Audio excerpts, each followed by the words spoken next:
community at risk is to get engaged,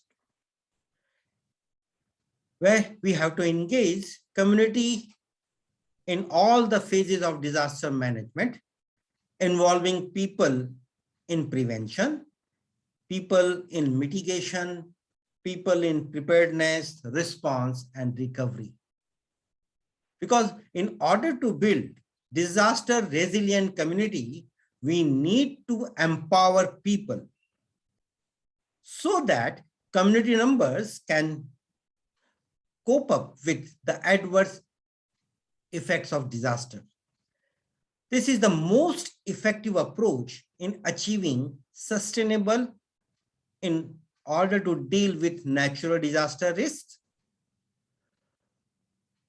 We need to develop resources that carrying out various community-based programs, activities to establish disaster preventions as an essential component of sustainable development.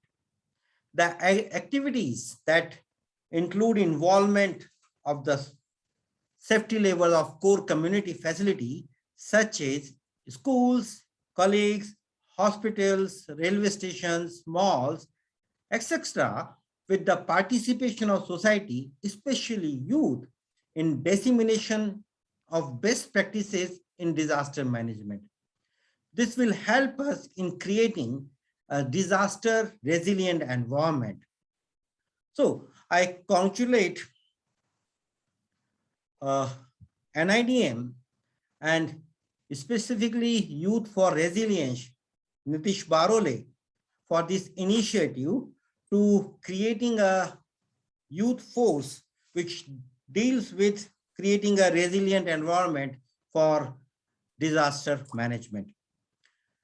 I also congratulate and welcome all the participants to participate in this particular program and contribute for the development of resources. I also request you to develop these resources so that develop these resources in local language so that it can be reached out to a large number of people, and that will help them to develop habit of disaster resilient activity, because development of this habit will help us in creating a disaster resilient environment and the workforce. Thank you very much.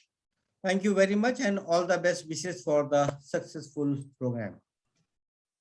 Thank you so much, sir, for your wonderful welcome message. I hope it will be really helpful to all the participants. One more request. Actually, I have got some engagements around 12.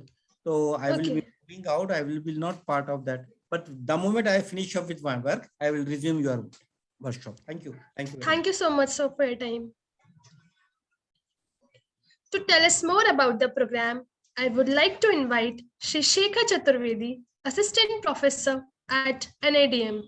He is a postgraduate with diploma in computer science. He has done associated with this institute for more than 20 years. His major areas of intervention are disaster management plans, crowd management, community-based disaster preparedness, incident response system, and accident-related disasters, particularly railway accidents. He is a master trainer of the incident response system and have more than 22 years of experience in the field of disaster management. Over to you, sir.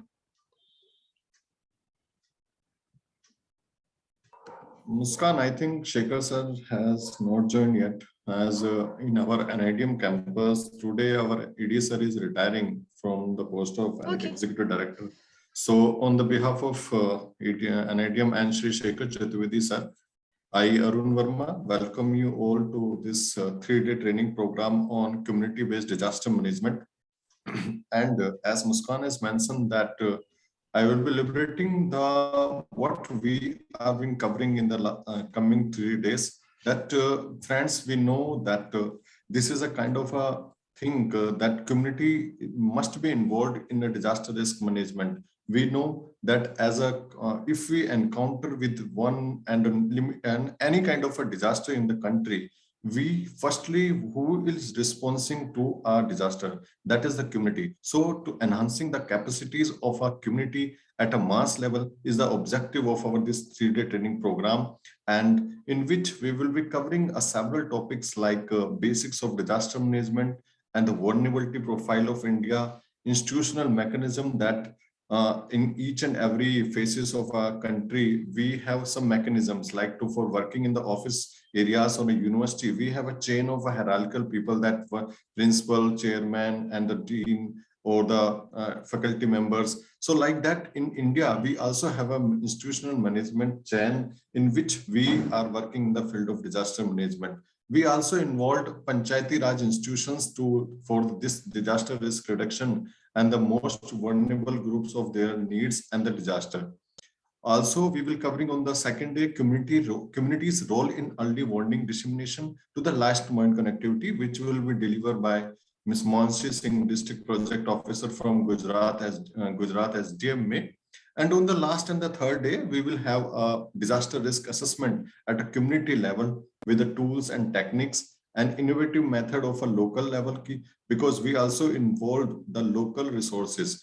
We have seen that in a kind, if we are living in a society or living in a university or living with a office area, so we have some resources with us. So use of that resources has also been highlighted by Shri Vikram Gujarji. He is a Deputy Commandant at National Disaster Response Force. He will be speaking on that. And lastly, we will have a topic like community as a first responder. This topic will be delivered by Shri Shekhar Chaturvedi sir on the last and the final day of training program. So these are the topics which we'll be covering in the coming 3 days. And I, on the behalf of NIDM, welcome you all to this 3-day training program. Once again, I congratulate to all the participants who have joined us today. And I would like to thank Professor Deepak sir to join us for our inaugural address and deliver our inaugural address from your side. Thank you all. Thank you all. Over to you, Muskan. Thank you so much, sir.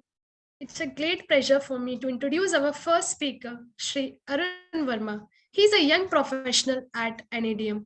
He will talk to us about basic of disaster management and vulnerability profile of India. Shri Arun Verma is presently working with Center for Mass Congregation and Transport Related Disasters. He joined NADM in year of 2019 as young professional. Prior to this, he has completed his master's degree in disaster management from Department of Geography, Punjab University, Chandigarh, and his graduation degree in geography, honors from University of Delhi. He also holds a postgraduate diploma in environment management.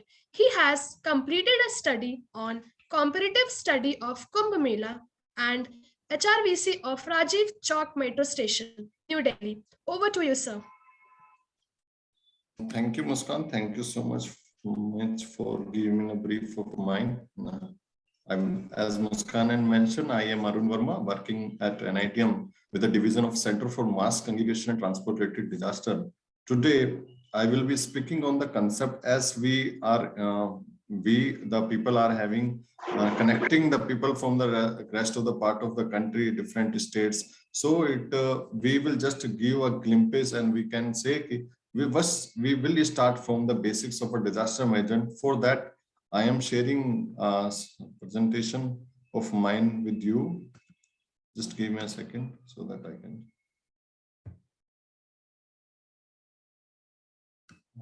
Muskan, please give me a presenter right. There will be an option for that.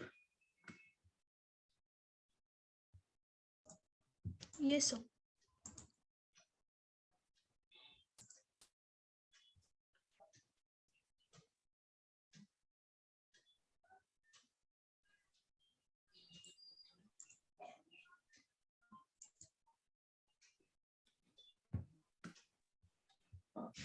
I think I got it. Just a second. Okay. Is my PPT visible?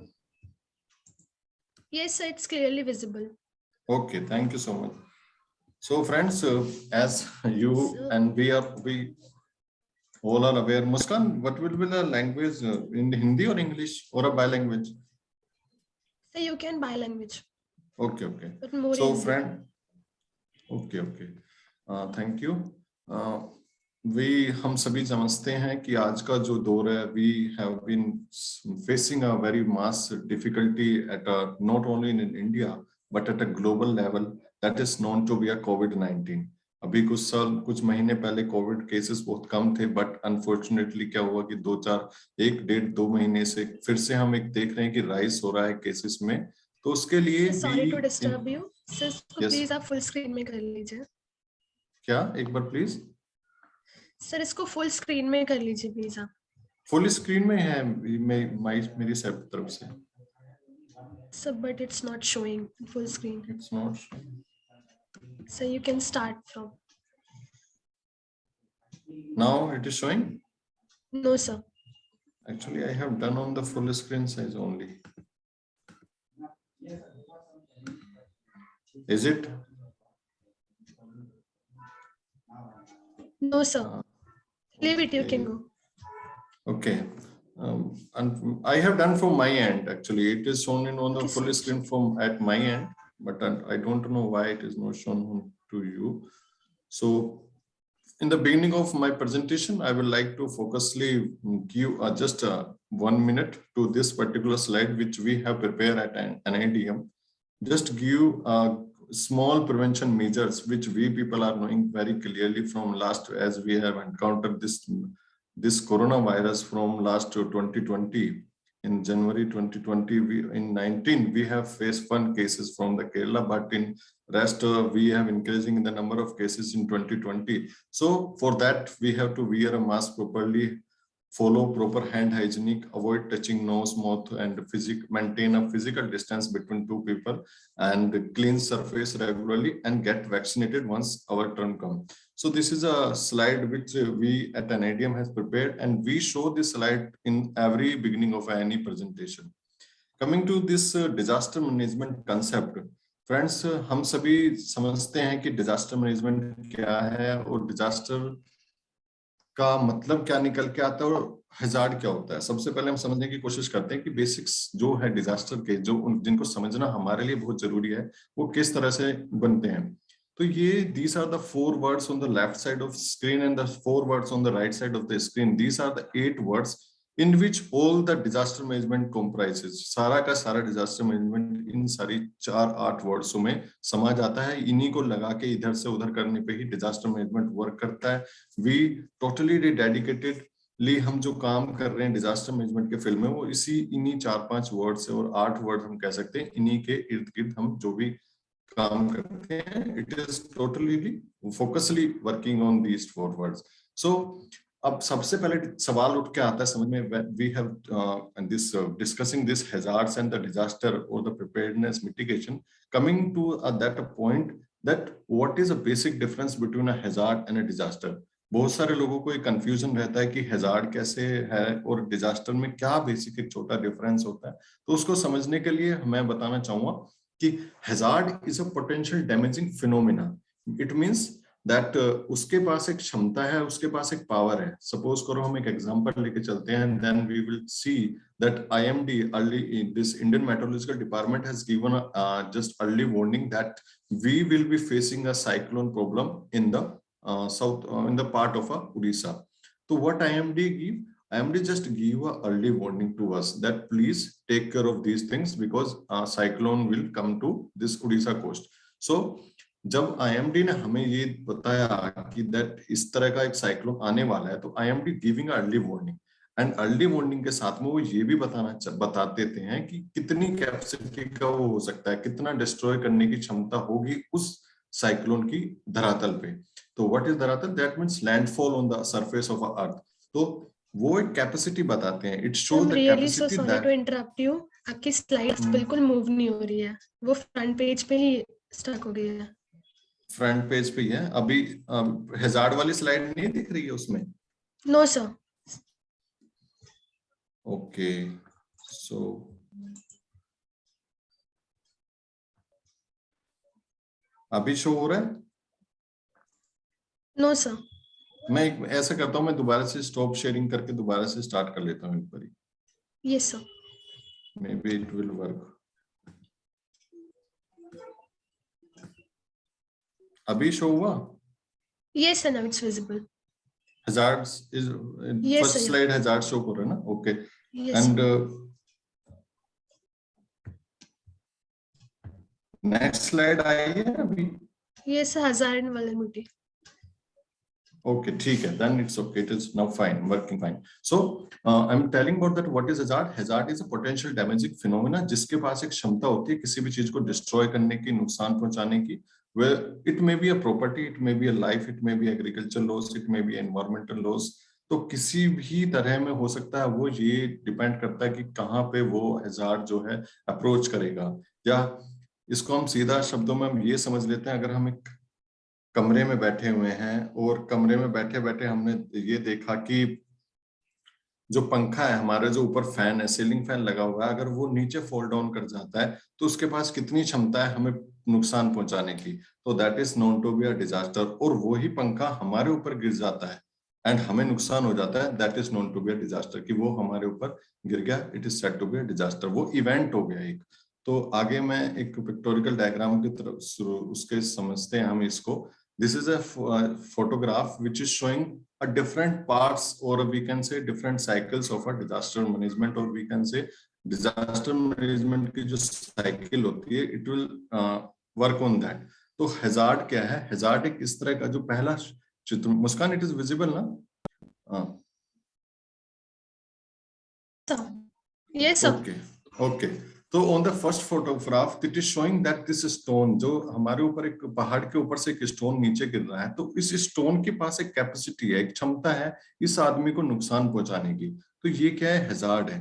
लेकिन अगर हम अपना mind use करें, थोड़ा सा भी prevention measures की तरफ जाएं कि भाई हम को तो प्रिवेंशन मेजर यूज करते हुए इस पत्थर को यहाँ पे ही रोक दिया गया.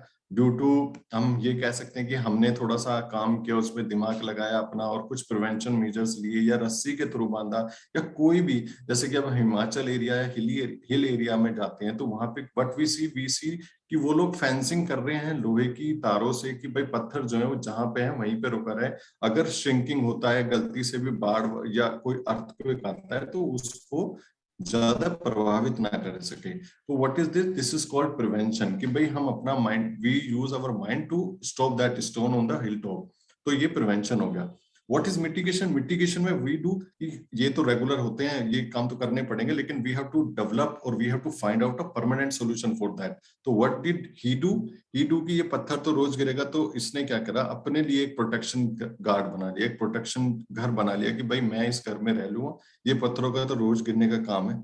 तो that is known to be mitigation. इसने एक परमानेंट सॉल्यूशन निकाला, जुगाड़ किया. उसके बाद तैयारी means what is preparedness? Preparedness में इसने यहाँ पे जो पत्थर गिर रहा था तो कोई किसी ने, मैंने आपको अवेयर किया कि भाई अगर ये अर्थक्वेक आ जाए तो आपको अपने टेबल के नीचे अपना सिर रख लेना है या कोने में खड़े हो जाना है. तो ये क्या है? We have prepared you. ये कहाँ से आता है? ये प्रिवेंशन से आता है, ये ट्रेनिंग से आता है. ये हमें जितने भी हम सेमिनार वगैरह अटेंड करते हैं, जहाँ की लोगों से नॉलेज गैदर करते हैं, कम्युनिटी लेवल पे हम गैदरिंग करते हैं, तो उससे आता है. तो ये आदमी चिल्लाया तो ये आदमी बच गया. ये क्या हो? प्रिपेयर्डनेस का पार्ट था. एंड सपोज करो ये पत्थर इस आदमी के ऊपर गिर जाता है, तो लास्ट में क्या हो गया? हैजार्ड हो गया. इसके लिए हैजार्ड से कन्वर्ट होते होते ये डिजास्टर हो गया इस आदमी के लिए, बिकॉज इस आदमी को इस पत्थर के थ्रू इसकी डेथ हो सकती है, और may be we can say कि इसको चोट लग सकती है, कुछ भी हो सकता है, but that is said to be a disaster. तो हम चले थे हैजार्ड से, जब ये पत्थर नीचे गिरने की कोशिश कर रहा था तो जब ये हैजार्ड था, लेकिन जब लास्ट में हम पहुंचे तो जब ये उसके ऊपर गिर जाता है, then it is said to be a hazard, sorry disaster. तो ये एक डिजास्टर के रूप में बदल गया. अब बेसिक्स जो था मैंने बताया कि हैजार्ड क्या था. एक hazard is a potential damaging phenomena, but what is disaster? Disaster is a event. ये जो डेफिनेशन आपकी स्क्रीन पे दिख रहा है, that is from the disaster management act 2005. it clearly shows that there are two types of disasters: natural disasters and the man-made disaster. Coming to the topic that what are natural and what are man-made, जहां पे भी human intervention हो रहा है, कोई भी human being का कहीं पे भी इस्तेमाल होके, या वी कैन से कहीं पे भी ह्यूमन बीइंग का इन्वॉल्वमेंट है, like bomb blast, terrorist attack, nuclear disasters, और radiations disaster, so this type of disaster जो हैं ये सारे के सारे ह्यूमन इंड्यूस्ड होते हैं। But coming to natural, natural में नेचुरल का कोई इन्वायरमेंट और we can say nature is responsible for that like earthquake, landslides, mud flow और drought. These are the types of disaster which coming to the category of a natural disaster. We will discuss later on in the coming slides, but this is a basic difference. जहां पे human का involvement है वो disaster human induce कहलाए जाते हैं या man made कह सकते हैं, या उनको we can say anthropogenic disaster कह सकते हैं। एज कंपेयर टू द, जब ये these type of disaster when they go beyond the capacity of a human being, और जब हमारी क्षमता से बाहर निकल जाती हैं चीजें और कम्युनिटी भी इसको नहीं संभाल सकते, then it is said to be a disaster कह सकते हैं। इसी को हम अगर इंग्लिश में और डिजास्टर मैनेजमेंट एक्ट के थ्रू समझने की कोशिश करें तो it is a catastrophe, mishap, calamity और grave occurrence in any area arising from a natural और a man made cause. That is I already told you that there are two types of disaster, natural और man made. जब ये disaster क्या है कि sudden भी हो सकते हैं और प्रोलॉन्ग टाइम के लिए भी चल सकते हैं। सडन के एग्जांपल के तौर पे हम अर्थक्वेक को ले सकते हैं, और जो प्रोलॉन्ग चलने वाले, जो लंबे चलने वाले डिजास्टर होते हैं जैसे कि ड्रोट हो गया हमारे यहाँ पे, और कुछ एरिया में हमारे कंट्री में नहीं है ज्यादा, लेकिन we have seen volcanic eruption। Volcanic eruption क्या है, कभी कभी 2 दिन 3 दिन 4 दिन 5 दिन तक चले वोल्केनिक eruptions हो रहे हैं, वो हो जाता है, उनका जो लावा है वो बाहर आ जाता है। तो क्या है कि वो भी प्रोलॉन्ग चलने वाले 2 4 5 दिन के चलने वाले डिजास्टर्स होते हैं। Like drought in India, drought क्या वेरी कॉमन है, बट क्या है कि एक लंबे ड्यूरेशन के लिए चलता है कि आज से ही स्टार्ट हो रहा है, ये कोई कुछ नहीं कह सकता, हो सकता है 2 महीने पहले, 4 महीने 5 महीने 6 महीने चले। जब बरसात आएंगी तो पानी का कुछ रिसोर्सेज बनेंगे, then it will be we can say कि जब उसका सोल्यूशन निकल पाएगा। तो it is said to be for a long time. और ये डिस्ट्रॉय क्या करते हैं, डिस्ट्रॉय हो सकता है प्रॉपर्टी को, डिस्ट्रॉय हो सकता है एनवायरनमेंट को, डिस्ट्रॉय हो सकता है ह्यूमन बीइंग को, डिस्ट्रॉय हो सकता है एनिमल्स को। इसका कोई ये नहीं है कि सिर्फ ये ह्यूमन बीइंग को डिस्ट्रॉय करेंगे या एनिमल्स को डिस्ट्रॉय करेंगे, totally they can disturb. That is said to be a disaster.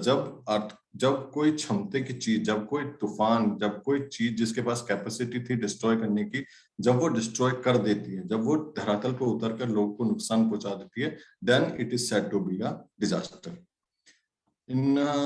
एक कमेटी बनाई गई थी, जीबी पंत कमेटी, जिसमें कि हाई पावर कमेटी भी उसको बोलते हैं, जिसमें कि 31 टाइप्स ऑफ डिजास्टर को बोला गया कि ये एक ऐसे डिजास्टर हैं जो categorized, we can say that they are coming in the categories of a 31 type of disaster in the man made और man made disaster, sorry natural disasters, जिसमें की बात करी गई water and climate related disaster. Water and climate related disasters वो हैं जहां पे where we are using a word water और a climate, like flood, drainage management, cyclone, tornado, hurricanes, hail storms.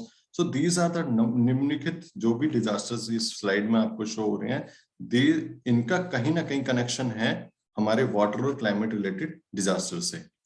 Tsunami we have encountered in 2004 in Indian coast, like in the coastal like Tamil Nadu and Kerala. We have I think approximately 12,000 लोगों की हमारे यहाँ death report करी गई थी। तो ये क्या है कि वाटर रिलेटेड डिजास्टर्स हैं। Then coming to another type of disaster, that is our geological disaster. Geo means earth, जहां पर भी अर्थ को इन्वॉल्वमेंट होता है वहां पे that is said to be a geological related disaster, like landslide, mud flow, earthquake, dam failure, dam burst, mine disaster. These are said to be a geological related disasters. Another types of disaster are chemical, industrial, nuclear related disaster. ये एक आजकल हम देखते आए हैं chemical का, हमने पहले भी कई सारे इंसिडेंट्स देखे हैं। थोड़े दिन पहले हमारे कंट्री के अंदर एक जब लॉकडाउन की सिचुएशन थी तो कुछ खबरें इस तरह की निकल के आ रही थी कि केरला में कोई फैक्ट्री में ब्लास्ट हो गया। व्हाट इज दैट कि कुछ समय तक रखे हुए केमिकल्स में क्या होता है, कुछ जब एक अंतराल के समय एक बीच 10 महीने 2 महीने 1 महीना 4 महीना कुछ केमिकल्स ऐसे होते हैं जिनका यूज जो है आज वो बने, आज उनका यूज होना था तो आज ही हो गया तो ठीक है, नहीं तो कल वो रिएक्शन करेंगे। तो कुछ इस तरह के फैक्ट्रीज में हमने रिएक्शन देखा काफी सारी। We have encounter that 2, 3, 4, 5 factories had been blast due to this chemical reactions. Another type of disaster is accident related disaster, जिसमें कि सडन कुछ भी हो सकता है. सडन मीन्स कि suddenly we have face a problem like forest fire, urban fires, mine floodings, oil spillage और severe bomb blast, क्योंकि उनमें कोई within we don't know कि कब कुछ हो जाए. तो ये क्या है कि एक्सीडेंटल रिलेटेड डिजास्टर्स होते हैं. विलेज में फायर है कि भाई कोई माचिस वी हैव रन और माचिस चिकन वहीं पे गिर गई और उससे क्या हुआ कि छोटे आग लगते लगते बड़े हो गई और विलेज लेवल फायर को उसने उसमें पूरा बड़े लेवल पे उसको फैला दिया.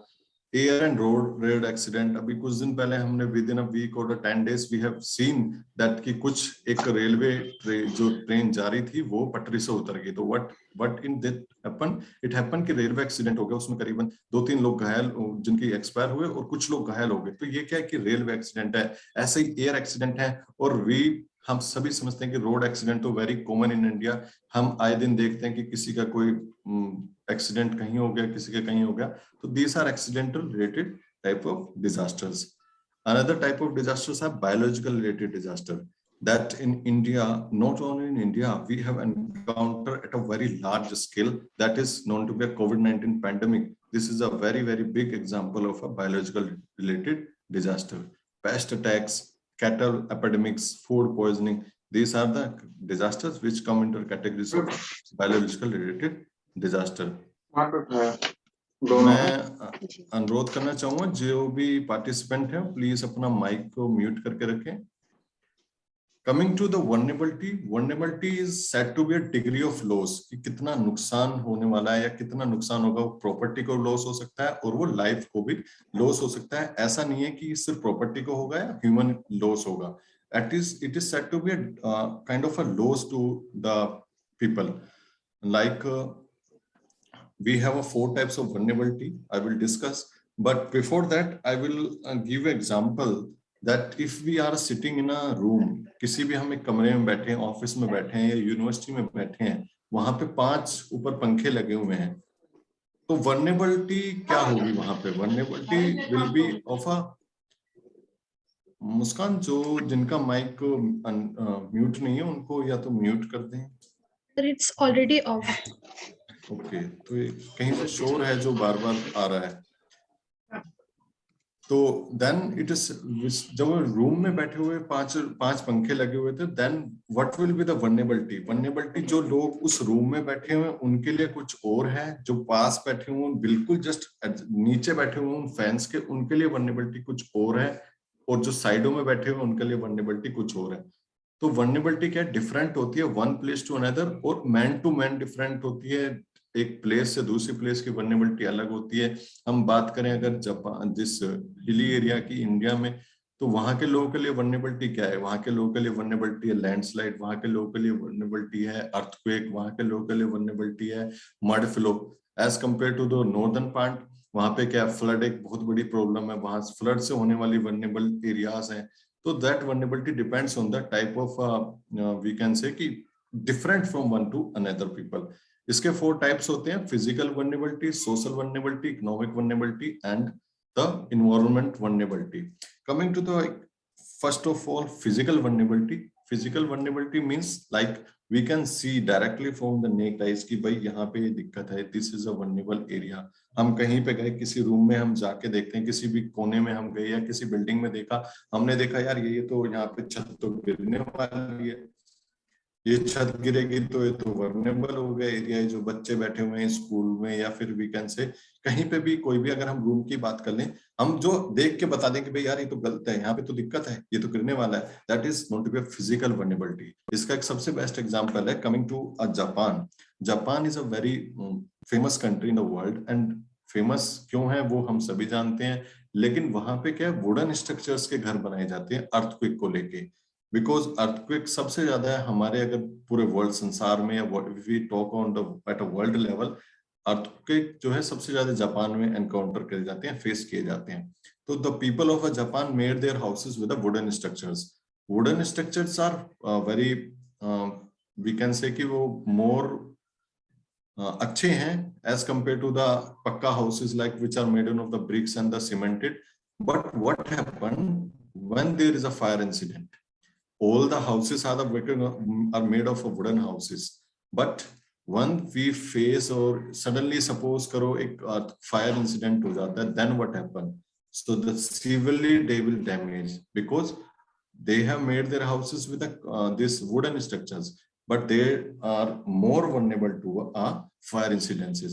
तो ये क्या है कि हमें देखने से पता चल जाता है कि यार ये घर तो अच्छे बनाए हुए इन्होंने, वुडन के हैं, अर्थक्वेक रेजिस्टेंस हैं, अर्थक्वेक में कुछ नहीं होगा, इधर से स्लाइड होके इधर आ जाएंगे.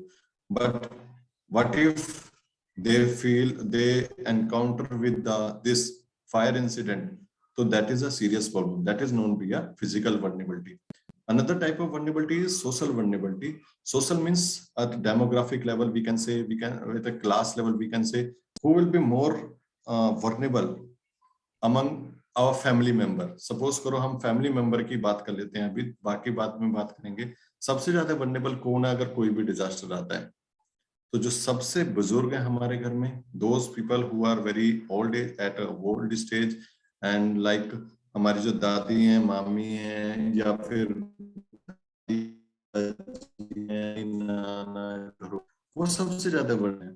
हमें कोई प्रेग्नेंट वुमेन है, वो वर्नेबल है, बिकॉज जब भी कोई डिजास्टर आएगा वो अपनी they can not run very fast to escape or to save their lives as compared to the young people like us. We are at an age of 20, 25 or 26 or 27, but when we compare our age with our grandfathers or a father age, that is there is a very big gap. We are more enthusiastic, we can say कि हमारे अंदर energy ज्यादा है तो हम सबसे ज्यादा अपनी जान बचा सकते हैं. But what about the grandparents? They cannot. So social vulnerability is like that कि कोई भी डिजास्टर होता है, कहीं पे भी होता है, कोई भी एग्जांपल लेकर हम चले, वहां पे सबसे ज्यादा प्रभावित होने वाले बड़े बुजुर्ग होते हैं, जो एल्डर हैं, ओल्ड एज में है, और people with a differently able, जिनको कोई दिक्कत है शुरुआती, या फिर हम कह सकते हैं कि कोई भी परेशानी हो सकती है और डिफरेंटली एबल पीपल में, तो वो भी लोग वर्नेबल होते हैं. प्रेग्नेंट वुमेन्स वर्नेबल होते हैं. जो छोटे बच्चे हैं जिनको जानकारी नहीं है, बिल्कुल चाइल्डहुड एज में छोटे हैं, 1-2 साल के हैं, दे आर मोर वर्नेबल.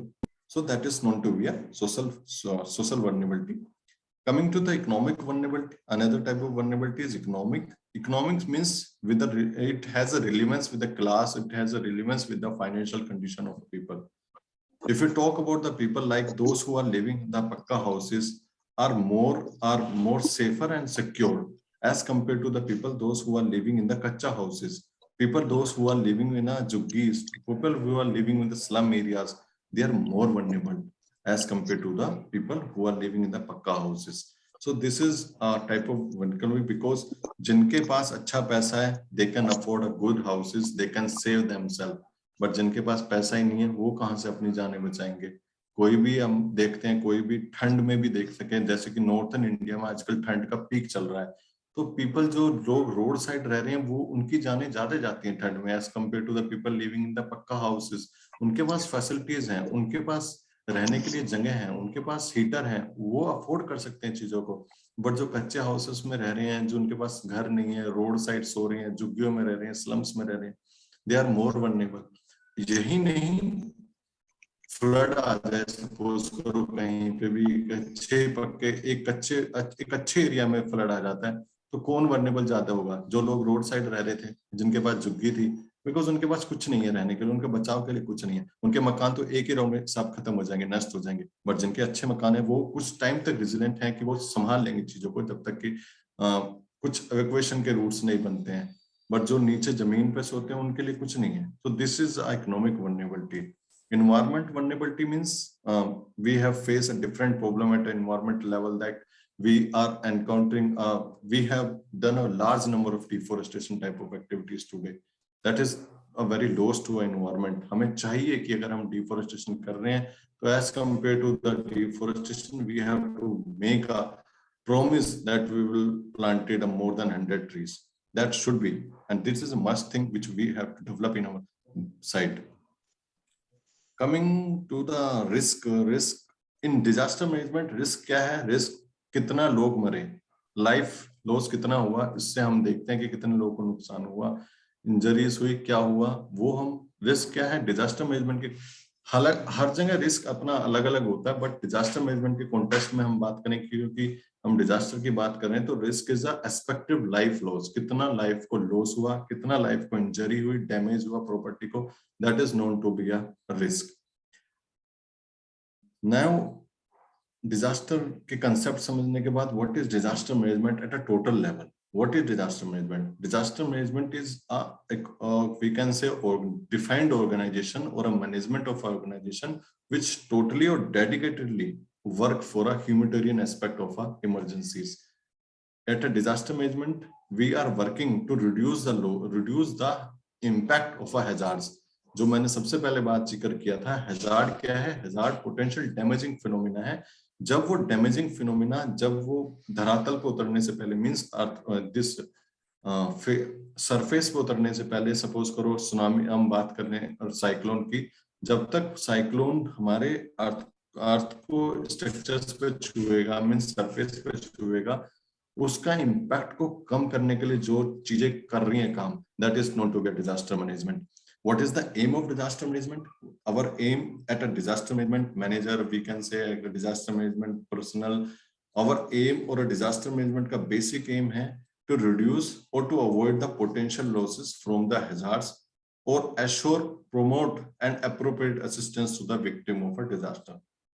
जो सेकंड लाइन में इस स्लाइड के लिखा हुआ है, ये मेन है, फोकसली हम इस पे फोकस करके अगर हम चर्चा करें तो इनका यही ऑब्जेक्टिव है, रिड्यूस करना जो हैजार्ड है, हैजार्ड के इम्पैक्ट को रिड्यूस करना।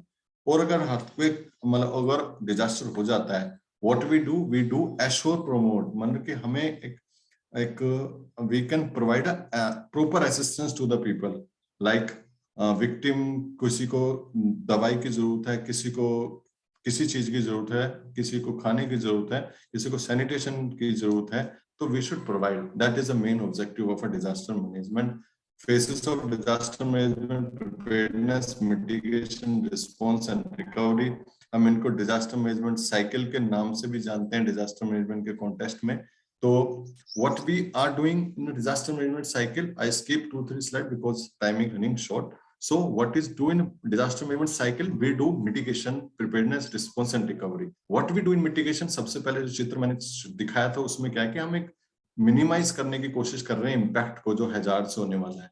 तो what we do alternative arrangements की, भाई अगर ये ऐसे नहीं तो कुछ इस तरह से। तो what we making a building, हम आजकल क्योंकि हम सब समझते हैं डिजास्टर किसी के रोके तो रुकेगा नहीं, तो व्हाट वी डू, हम जो बिल्डिंग्स बनाते हैं उसको जोनिंग वाइज बनाते हैं कि अर्थक्वेक के जोन में कौन से में आता है, 4th में है, 5th में है, कितना मसाला लगाना है, कहाँ पे कैसा स्ट्रक्चर होगा। तो what we do, we are doing mitigation part, vulnerability analyse करते हैं कि इस एरिया की घर बनाने से पहले हम 1000 बार सोचते हैं कि अगर हम इस एरिया में घर बनाए तो कनेक्टिविटी क्या रहेगी, कहाँ से जाना होगा, कौन सा रास्ता है। तो ये सब चीजें हम डिजास्टर मैनेजमेंट के कॉन्टेक्स्ट में भी देखते हैं कि यहाँ पे क्या क्या वर्नेबल एरिया है, कोई ट्रांसफार्म तो नहीं है, बिजली का प्लांट तो नहीं है, कहीं पे आग लग जाए, कुछ हो जाए। That is mitigation. What is preparedness, we are making a plan. किसी भी काम को करने से पहले we have to make a full fledge plan कि भाई हमें प्लानिंग के साथ आगे बढ़ना है, प्रिपेयर्डनेस करनी है, इमरजेंसी एक्सरसाइज करनी है, ट्रेनिंग करानी है, वार्निंग सिस्टम जनरेट करने हैं, that is a part of a preparedness. What is response is a minimise the efforts of, we can say, हम कोशिश ये करते हैं कि सर्च एंड रेस्क्यू ऑपरेशन सबसे ज्यादा इसमें करके लोगों की जान ज्यादा से ज्यादा बचाई जाए, that is a part of a response. And हमारे यहाँ कंट्री में डिजास्टर मैनेजमेंट रिस्पॉन्स के लिए सबसे डेडिकेटेड फोर्स काम करती है, that is known as NDRF, national disaster response force, जो हर जगह कोई भी डिजास्टर होता है वहीं पे पहुंच के अपना सर्च एंड रेस्क्यू ऑपरेशंस करती हैं, लोगों को रिलीफ मटेरियल देती हैं, लोगों को वहां से बाहर निकालने का काम करती है। व्हाट इज रिकवरी में हम बैक टू नॉर्मल लाने की कोशिश कर रहे होते हैं, जहां से हम चले थे उसको नॉर्मलाइज में करने के लिए, और जिन लोगों को ग्रांट्स देने हैं, जिनका घर टूट गया, बर्बाद हो गए, उन लोगों को मेडिकल केयर देना, ग्रांट्स देना, खाना देना, that is a part of a recovery. If we talk about the vulnerability of India is a very huge country. We all know that.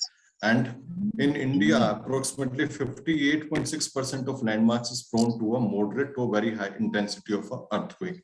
Like जो हमारा नॉर्थ ईस्ट का पार्ट है वो सारा वर्नेबल पार्ट है अर्थक्वेक के लिए, वहां पे करीबन approximately all the land is prone to a this earthquake.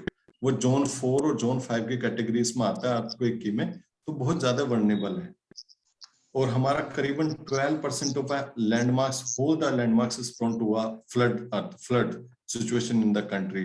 Like flood आएगा तो रिवर इरोजन होगा, रिवर इरोजन होगा तो हमारी जमीनों का जो उपजाऊ जमीनें वो नष्ट होती हैं, उसमें से जो फसलें हैं वो नष्ट होती हैं। That is 12% of whole the land. और जो हमारी कोस्टल लाइंस हैं, that approximately 5,700 किलोमीटर ऑफ लैंडमार्क जो हमारी कंट्री का है, वो प्रोन है। कोस्ट लाइन जो है हमारी, वो प्रोन होती है साइक्लोन के लिए, सुनामी के लिए। सुनामी भी हैव एनकाउंटर्ड इन 2004, जहां पे 12-13 हजार लोगों की डेथ रिपोर्ट करी गई थी। एंड आजकल क्या है कि CBRN type of disaster, CBRN means chemical, radiological and this vulnerability types of disaster जो हैं वो भी आ रहे हैं। And another type of disaster is like drought. Drought is very common in the Rajasthan, parts of Madhya Pradesh, parts of Maharashtra, and it is approximately 68% of cultivable जो land है हमारा country का, वो prone है India में drought disaster के लिए. So this is a small presentation from my side to share with you. If you have any query, you can ask me. Over to you, Muskan. Thank you so much, sir, for your enlightening words. I hope it will be really helpful to all the participants. Now, I would like to invite Mr. Shivraj Sharma. He is a senior assessor at DNV Product Assurance. He was state consultant, climate and disaster resilient at UNICEF India. He has done masters in social work and practiced over 19 years in climate and disaster resilient and environmental sustainability. He will tell us more about the understanding vulnerability profile of the community. Over to you, sir. Thank you, Muskan. I hope you can hear me. Yes, sir. You can. Okay, great. Let me just start. Once you see the presentation, the slide, please let me know. Yes, sir. Is it visible? Yes, sir, it's visible now. Thank you so much. So it is an interesting topic. And as Mr. Arun has mentioned earlier, we have, I mean, India is a vast country and contains a lot of hazards and vulnerabilities. So we'll just, we'll take it further from there and we'll bit a deep dive. I understand the time is short, so I'll just try to, keep it optimum. I'll just keep this slide in the interest of saving the time. Now, to further to add to Mr. Arun Verma's presentation, I would like to share that when we talk about vulnerability, it's not. I mean, he mentioned 5-6 types of vulnerabilities, and we will go further deep down to understand how a vulnerability affects, impacts the resilience of a community. And for that purpose, I have taken the example of Madhya Pradesh.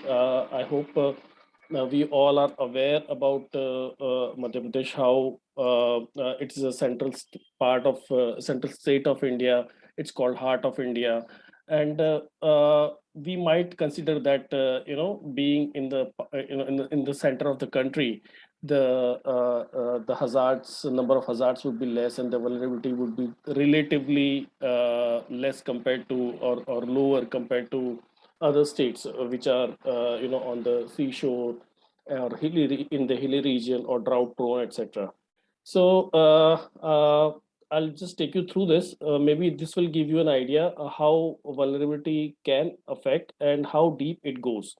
So as you all are aware, the state has 72.62 millions of people as per the last census. Out of which predictably more than 70% of the population resides in the rural area.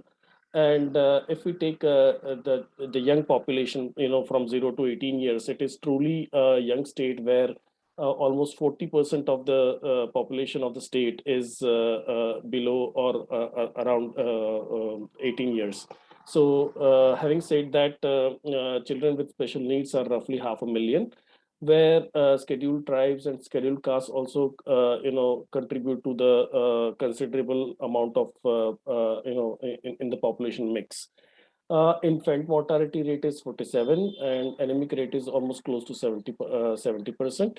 We'll just go bit deep into this so that we understand how these numbers can also reflect the vulnerability.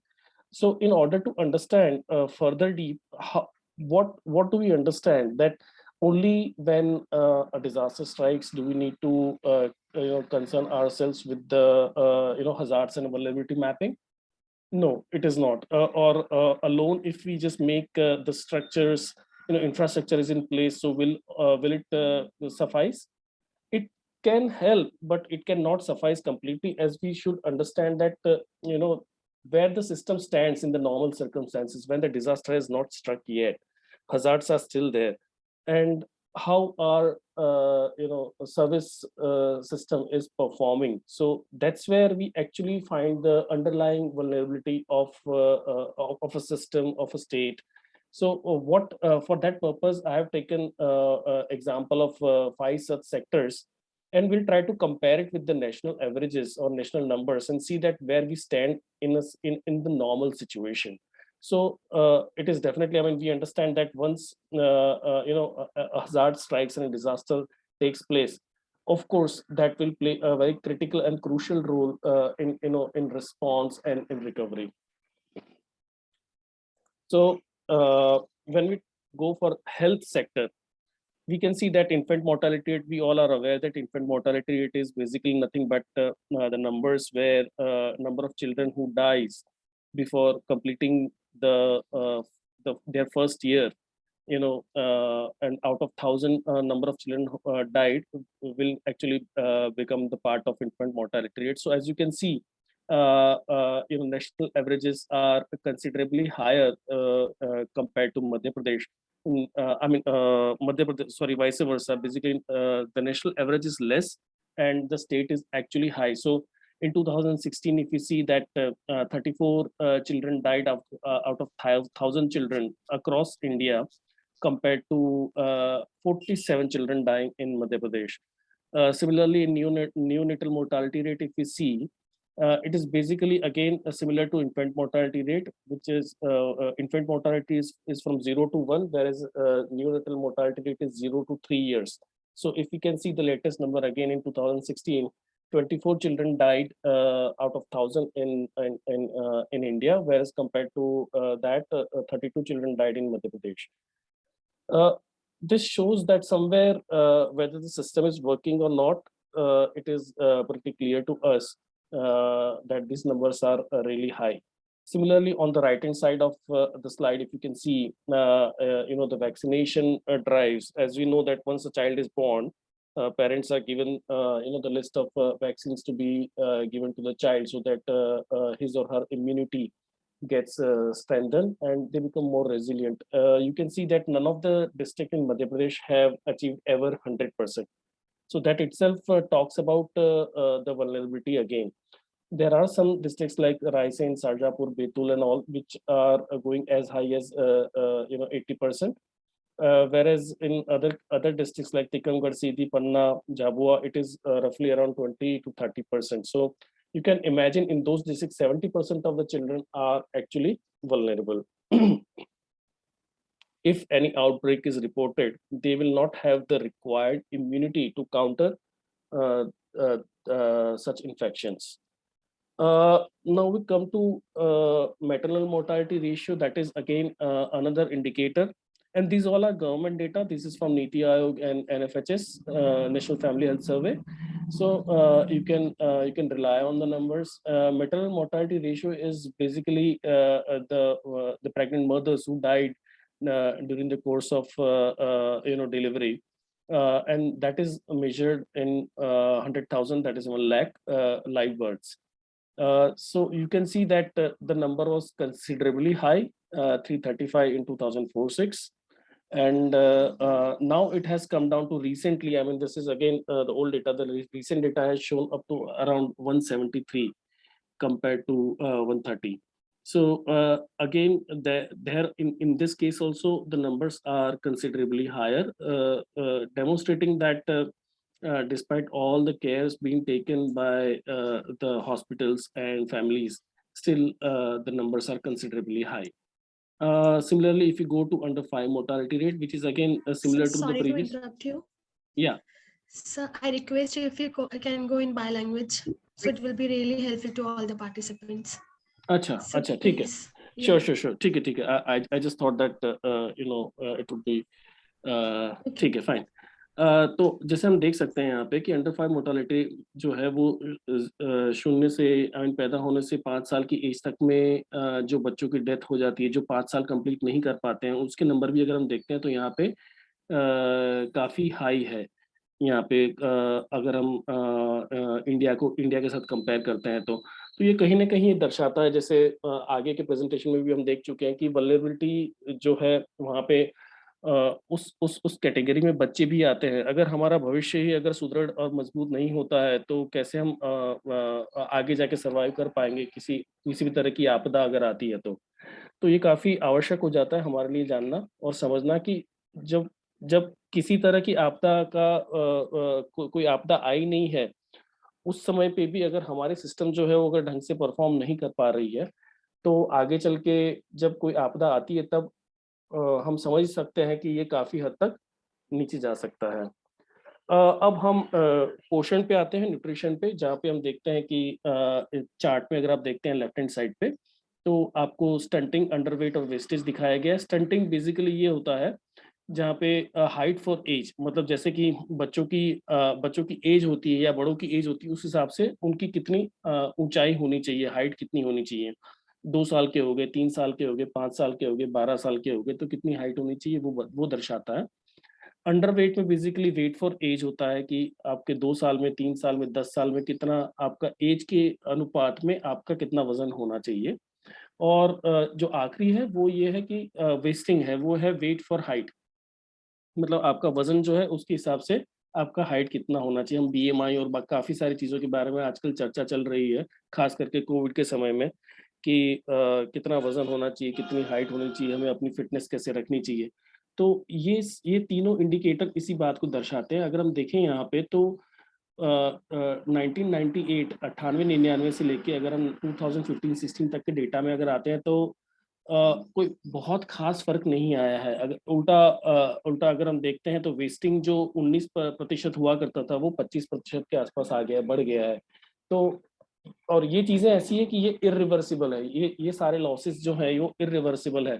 मतलब आप सभी जानते होंगे कि एक बार आपका वजन बढ़ना घटना हो सकता है, हाइट शायद थोड़ा आप बढ़ा सकते हैं, पर जो एज के हिसाब से जो डेवलप होना होता है 18 साल की एज तक में, जो हम लोग बोलते हैं कि एज हाइट और हमारा शरीर का जो बांधा है वो हमारा वो तय हो जाता है। तो that is very important to understand that such things are reversible and we need to ensure that they have the required nutritions. Right side में जो चार्ट है अगर हम उसको देखते तो यहाँ पे कहीं पे भी हमारे पास 50 मतलब 100% ऐसा नहीं कि जहाँ पे हमने स्टंटिंग रिमूव कर दिया है। ऑलमोस्ट कुछ डिस्ट्रिक्ट्स में अगर आप देखेंगे तो 50% से ऊपर भी हमारे पास स्टंटिंग के केसेस हैं। तो that means out of 10 children 5 children are already suffering from the stunting. Similarly, there is one more study that has actually come up with जहाँ पे स्टंटिंग होता है, मतलब जहाँ पे डायरिया के केसेस, दस्त लगना जो बोलते हैं, जहाँ पे दस्त ज्यादा लगते हैं बच्चों को, जो लगातार दस्त लगते हैं, ऐसी घटनाएं जब होती रहती है तो वो कहीं ना कहीं स्टंटिंग में जो है वो रिजल्ट होती है। उसकी वजह से बच्चों की हाइट जो है बढ़ना वो कम हो जाता है। तो हालांकि हम जानते हैं कि दस्त लगते हैं तब हमारे शरीर के काफी सारे न्यूट्रिएंट्स जो है वो निकल जाते हैं और हमारा शरीर डिहाइड्रेट हो जाता है और जो जरूरी न्यूट्रिएंट्स हैं उससे हम वंचित रह जाते हैं। तो ये काफी इम्पोर्टेंट चीज हो जाती है। और उससे भी ज्यादा इम्पोर्टेंट आपके राइट हैंड साइड में जो एक चार्ट है एनीमिया वाला, वो अगर आप देखते हैं तो आपको दिखेगा कि ऑलमोस्ट 70% पॉपुलेशन जो है बच्चों की वो एनीमिक है। उससे नुकसान, ये सब चीजें मैं इसलिए समझाना चाह रहा हूँ कि यू कैन हैव पर्सपेक्टिव, आप एक नजरिया, आप एक दृष्टिकोण देख सकते हैं कि जहाँ पे हमारी वल्नरेबिलिटी ऑलरेडी है, एग्जिस्ट करती है और काफी अंदर तक जाती है। क्योंकि आप देखिए कि 10 में से 7 बच्चे अगर हमारे एनीमिया से पीड़ित है, तो इसका मतलब क्या होता है, ये सारे पोषण से चीजें ये हमको दर्शाती है कि जो हमारा मानव मस्तिष्क होता है उसका ऑलमोस्ट 90% विकास जो होता है वो 5 साल तक हो जाता है। अगर हम उस समय पे अगर बच्चों का ध्यान नहीं रखते हैं, अगर पोषण आहार नहीं देते हैं, तो बाद में हम चाहे कितने ही केसर पिस्ता खा लें, बादाम खा लें, उसका हम प्रयोग बढ़ा सकते हैं, उसका एफिशिएंसी बढ़ा सकते हैं, बट नॉट द डेवलपमेंट। समझ रहे हैं आप? तो ये काफी आवश्यक हो जाता है that we ensure that children are well cared for. हम वाटर सैनिटेशन पे आते हैं, नेक्स्ट चार्ट पे आते हैं, जहाँ पे कुछ एग्जांपल्स आपके सामने दिख रहे होंगे कि जहाँ पे डार्क से लेके लाइट पोर्शन में नंबर ऑफ डिस्ट्रिक्ट्स जो है वो चिन्हांकित किए हुए हैं। वो दर्शाते हैं कि कहाँ-कहाँ पे इम्प्रूव टॉयलेट फैसिलिटीज है। आप देख पाएंगे कि और जो आप गोले देख रहे हैं ब्लू कलर के, वो दर्शाते हैं कि जहाँ-जहाँ पे बच्चे जो है वो दस्त से पीड़ित है। तो आप पाएंगे कि जहाँ-जहाँ पे इम्प्रूव टॉयलेट फैसिलिटीज की कमी है, वहाँ-वहाँ पे दस्त के केसेस भी ज़्यादा है। तो ये भी एक चीज़ दर्शाती है कि हमारे लिए जो स्वच्छता मतलब हाइजीन मेंटेन जो करना है वो काफ़ी आवश्यक हो जाता है। वो तभी आप कर पाते हैं जब हमारे पास आवश्यक मात्रा में पानी हो, स्वच्छता के लिए हमारे पास शौचालय, स्वच्छ शौचालय जो चालू अवस्था में हो वो उपलब्ध हो, तब हम ये सारे केसेस जो है वो उसकी कमी ला सकते हैं कहीं न कहीं। But this is also again part of vulnerability. And जो प्लान इंडिया का एक सर्वे हुआ था 2017 में, जहाँ पे पाया गया था कि only 37.6% women reported that they have been using hygienic methods of protection during their menstrual period. So that also makes women vulnerable to health diseases further. Almost 70% of female in the state are vulnerable. And although reported that 99.7% schools have separate toilets, मतलब एक अलग शौचालय है बच्चियों के लिए, लेकिन जब सर्वे फील्ड पे जाके जब चेक किया गया तब पाया गया कि मात्र 50% के आसपास ही टॉयलेट्स जो है, शौचालय जो है वो यूजेबल है। शौचालय बना देना या शौचालय होना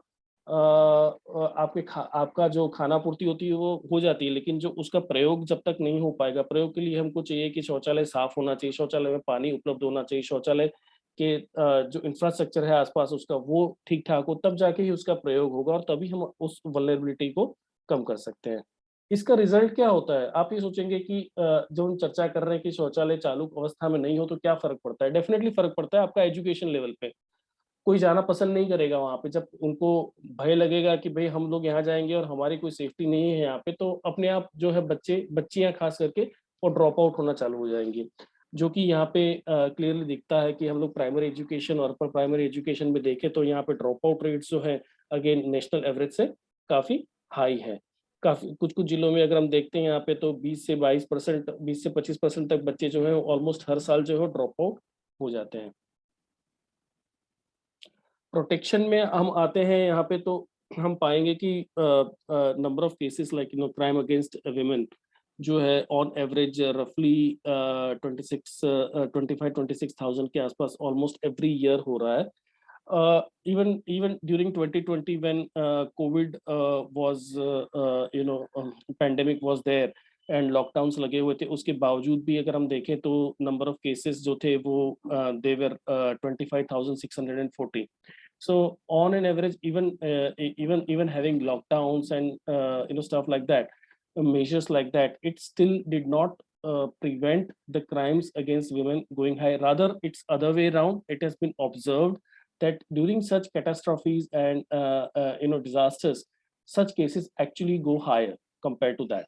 So compared to the normal times. So it again proves that pandemic actually increase such numbers. अगर हम क्राइम अगेंस्ट चिल्ड्रन देखते हैं तो वहाँ पे रफली 12-13 हज़ार केसेस या 15,000 केसेस 2014 में आए थे, बट इन 2020 अगर हम देखते हैं तो 17,000 से ज़्यादा केसेस आए थे, which is again highest in the country. As we have other states which have more population than Madhya Pradesh, still we topped in the wrong category. And again crimes committed by juveniles में अगर हम देखते हैं तो रफली 6,500 के से ऊपर ऑलमोस्ट हर साल केसेस रजिस्टर होते हैं। उसमें अगर हम देखते हैं तो अगेन 2020 में 4819 केसेस रजिस्टर हुए थे मध्य प्रदेश में, which was again the highest in the country. Tribal population, as I mentioned earlier, considerable hai. I don't know, approximately 15% of the tribal population resides in Madhya Pradesh. So again, that also increases the vulnerability, because they are simple people living very close to nature, and they don't have such facilities wherein they can protect themselves from any natural calamity. So considering this, now अब मैं समझता हूँ कि आपको काफी अंदाजा आ गया होगा कि हमारा जो नॉर्मल सर्कमस्टेंसेस है, जब किसी तरह का ज्यादा आपदाएं नहीं आई है, उस समय पे भी अगर हम देखते हैं तो ये सारे नंबर्स जो है ये चीज दर्शाते हैं कि हमारे सिस्टम जो है वो अंडर प्रेशर है, वो ऑलरेडी परफॉर्म नहीं कर रही है 100% जो करना चाहिए। फॉरगेट 100%, 50% भी परफॉर्म नहीं कर रही, कहीं ना कहीं हम पिछड़ जा रहे हैं। जब जब किसी भी तरह की आपदा जो है उतनी घातक परिस्थितियों का निर्माण नहीं हुआ है, फिर भी ये ऐसी हालत हो जा रही है। तो आप समझ सकते हैं कि जब कोई आपदा आएगी तो क्या हालत होगी। अब हम थोड़ा सा और भी थोड़ा और अंदर जाने की कोशिश करते हैं, जब हम जो जलवायु परिवर्तन है उसके ऊपर समझने का भी प्रयास करते हैं, क्योंकि आजकल जलवायु है वो भी कहीं ना कहीं जिम्मेदार है जो ये प्राकृतिक आपदाएं हो रही है उसकी बढ़ोतरी में। तो ministry of earth science, government of India द्वारा पहला ऐसा हमारा एक रिसर्च हुआ था जो climate change over Indian reason के नाम से पब्लिश हुआ है रिसेंट में, जिसमें ये दर्शाया गया है, जो हम जानते हैं, जो समझ रहे हैं, उसी चीज़ को फिर से इन्होंने कंफर्म किया है कि food security may be placed under progressively greater pressure due to rising temperatures, heat extremes। तो हम देख ही रहे हैं floods, droughts, increasing year two year rainfall variability. और इसी के साथ में इंडिया ने जो विटनेस किया है वो ये है कि राइज इन एवरेज टेम्परेचर, वो हम सभी जान रहे हैं कि जो 10 साल पहले टेम्परेचर हुआ करता था उसमें आज बढ़ोतरी हो गई है। डिक्रीज इन मॉनसून प्रेसिपिटेशन, कम समय में ज्यादा बारिश होती है, फिर ड्राई स्पेल जो है वो काफी लंबे समय तक का चल जाता है। Rise in extreme temperature and rainfall events, droughts, increase in intensity of severe cyclones. तो ये सारी चीजें कहीं ना कहीं साइंटिफिक एविडेंसेस आज हमारे पास है बोलने के लिए कि यस, कहीं ना कहीं जलवायु परिवर्तन जो है इस बढ़ती हुई प्राकृतिक आपदाओं के लिए जिम्मेदार है। सभी जानते होंगे ग्रीन हाउस गैस इफेक्ट क्या है। ग्रीन हाउस इफेक्ट की वजह से ही हमारे यहाँ धरती पे जीवन संभव है। आप सब सुन रहे होंगे कि हमारे माननीय प्रधानमंत्री जी ग्लासगो में गए थे, वहां पे कमिटमेंट की बात की है। तो बेसिकली हमें वो किस चीज के लिए, क्यों है वो चीज, वो समझना आवश्यक हो जाता है। तो green house gas effect basically यही होता है कि जब सोलर एनर्जी आती है तो रेडिएशन से काफी एनर्जी जो है वो बाउंस बैक हो जाती है, which is important for us कि अगर वो जलवायु मतलब हमारे वातावरण के अंदर कुछ घटक, कुछ वायु ऐसे हैं जो उस गर्मी को परावर्तित नहीं होने देते हैं, रोक लेते हैं अपने वायुमंडल के अंदर ही, जिसकी वजह से यहाँ पे जीवन संभव हो सका है। यहाँ पे आप थोड़ा अच्छे से समझ पाएंगे कि अगर हमारा जो वातावरण है अगर पतला होता मंगल ग्रह की तरह, तो यहाँ पे टेम्परेचर जो होता है वो -50 डिग्री सेल्सियस के आसपास होता, जहाँ जीवन संभव नहीं हो सकता है।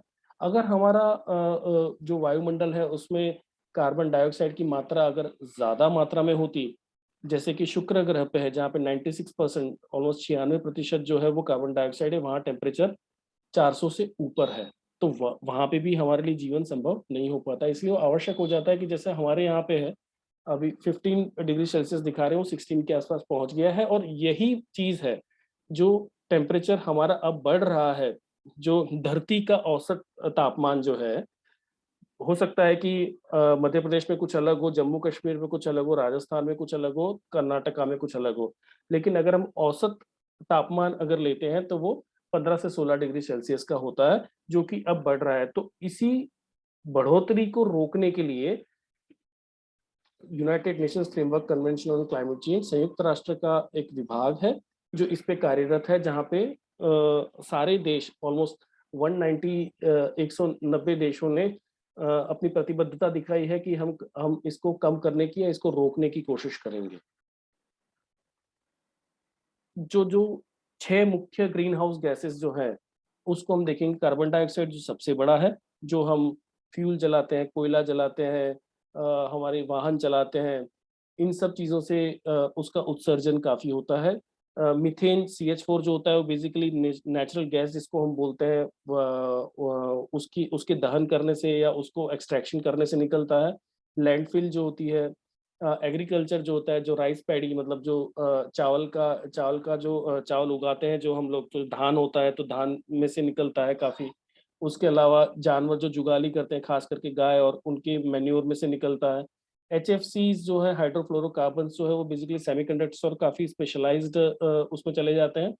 नाइट्रस ऑक्साइड, पीएफसीज़, एसएफ6, ये सारे इंडस्ट्रियल एप्लीकेशंस हैं। अब हम समझने की कोशिश करेंगे कि ये क्यों क्यों खतरा है? तो आप मान के चलिए कि जो बेसिक यूनिट है, वो कार्बन डाइऑक्साइड को रखा गया है कि उसका ग्लोबल वार्मिंग पोटेंशियल जो है वो 1 है। मीथेन का 21 टाइम्स कार्बन डाइऑक्साइड के हिसाब से। और अगर हम सल्फर हेक्साफ्लोराइड की, जो सर्किट ब्रेकर्स में, ट्रांसफार्मर्स के साथ लगता है, जो स्विच यार्ड्स में लगता है, अगर उसका 1 लीटर या 1 टन अगर ये रिसाव हो जाता है, 23,900 23,000 टाइम्स जो है वो कार्बन डाइऑक्साइड जो नुकसान पहुंचाएगा, उससे ज्यादा ये 23,000 गुना ज्यादा नुकसान पहुंचाएगा। इसलिए बहुत आवश्यक हो जाता है कि हम इन पे कंट्रोल करें या ऑल्टरनेट टेक्नोलॉजी लेके आए। इम्पैक्ट ऑफ क्लाइमेट चेंज, ये वर्ल्ड वाइड अगर हम देखें तो समझे कि ऑलमोस्ट 160 मिलियन चिल्ड्रन जो है वो काफी ड्रॉट प्रोन और वाटर स्ट्रेस वाले एरिया में जी रहा है, जहाँ पे पानी की काफी किल्लत है उन लोगों को। ओवर हाफ बिलियन चिल्ड्रन पूरी दुनिया भर में ऐसे रह रहे हैं जहाँ पे फ्लड या स्टॉर्म्स अकर करते हैं। हीट स्ट्रेस बहुत बड़ा प्रॉब्लम बनता जा रहा है दिन ब दिन। एयर पोल्यूशन से ऑलमोस्ट आधा मिलियन लोग जो है, स्पेशली बच्चे जो है, उनकी डेथ हो गई थी। तो और हेल्थ और डिजीज के अलग अलग केसेस भी आ रहे हैं। हेलो, हम लोग अब ह्यूमन हेल्थ भी अगर इसकी असर देखते हैं तो जो लैंसेट प्लेनेटरी जर्नल का जो डेटा है, उससे हमें पता चलता है कि 2017 में 12 लाख के आसपास जो है इंडिया में, 16 लाख के आसपास डेथ जो है 2019 में, और हमारे यहाँ पे हुई थी बिकॉज ऑफ एयर पोल्यूशन। कहीं ना कहीं ये निकल के आया है। तो एयर पोल्यूशन काफी, जो अगर हम एनसीडीसी जो है, national centre for disease control का डेटा अगर हम देखते हैं तो उसके हिसाब से 1 child is lost every 3 minutes in India. And this is a very shocking information that we have here. And ये भी निकल के आया है कि air pollution is observe to be associated, कहीं ना कहीं जो वायु प्रदूषण है वो सीवियरिटी और मोर्टालिटी जो है कोविड के केसेस में, वो कहीं ना कहीं उसकी बढ़ोतरी कर रहा है। हम लोग देखें कि जो हाउस होल्ड जो है, घर जो है, घरों के अंदर में जो क्लीन फ्यूल जो है, उसका अगर प्रतिशत हम देखते हैं एनएफएचएस के हिसाब से, तो मात्र 30% ऐसे घर है जहाँ पे एलपीजी या उसका प्रयोग होता है। बाकी सब जगह हम देखें तो बाकी सब जगह कहीं पे भी क्लीन फ्यूल का प्रयोग नहीं होता है। वो कहीं ना कहीं वायु, जो इंडोर एयर पोल्यूशन कहते हैं, उसमें बढ़ोतरी करता है। हीट स्ट्रोक के नंबर्स हम देख सकते हैं यहाँ पे। अब मैं आपको जस्ट मल्टी हज़ार दिखाता हूँ यहाँ पे। जो हम सोच रहे थे कि Madhya Pradesh is being landlocked state, जहाँ पे ज़्यादा इन प्राकृतिक आपदाएं आने की संभावनाएं काफ़ी कम है। अगर हम देखें यहाँ पे तो ये पिछले 25 वर्षों का डेटा है, जो कि अलग अलग एजेंसीज जो है, रिलीफ कमिश्नर है, स्टेट डिजास्टर मैनेजमेंट अथॉरिटी है, इन सब से लिया गया है। तो हम पाएंगे यहाँ पे कि बहुत सारे ऐसे जिले हैं जो 3 या 3 से ज़्यादा, जिसमें आपका बाढ़ आता है, सूखा आता है और भूकंप आता है। अगर हम उसको देखें तो उससे संभावनाएं काफ़ी ज़्यादा है यहाँ पे। सिमिलरली अब मैं वल्नरेबिलिटी जो है स्टेट की वो दिखाना चाहूँगा यहाँ पे।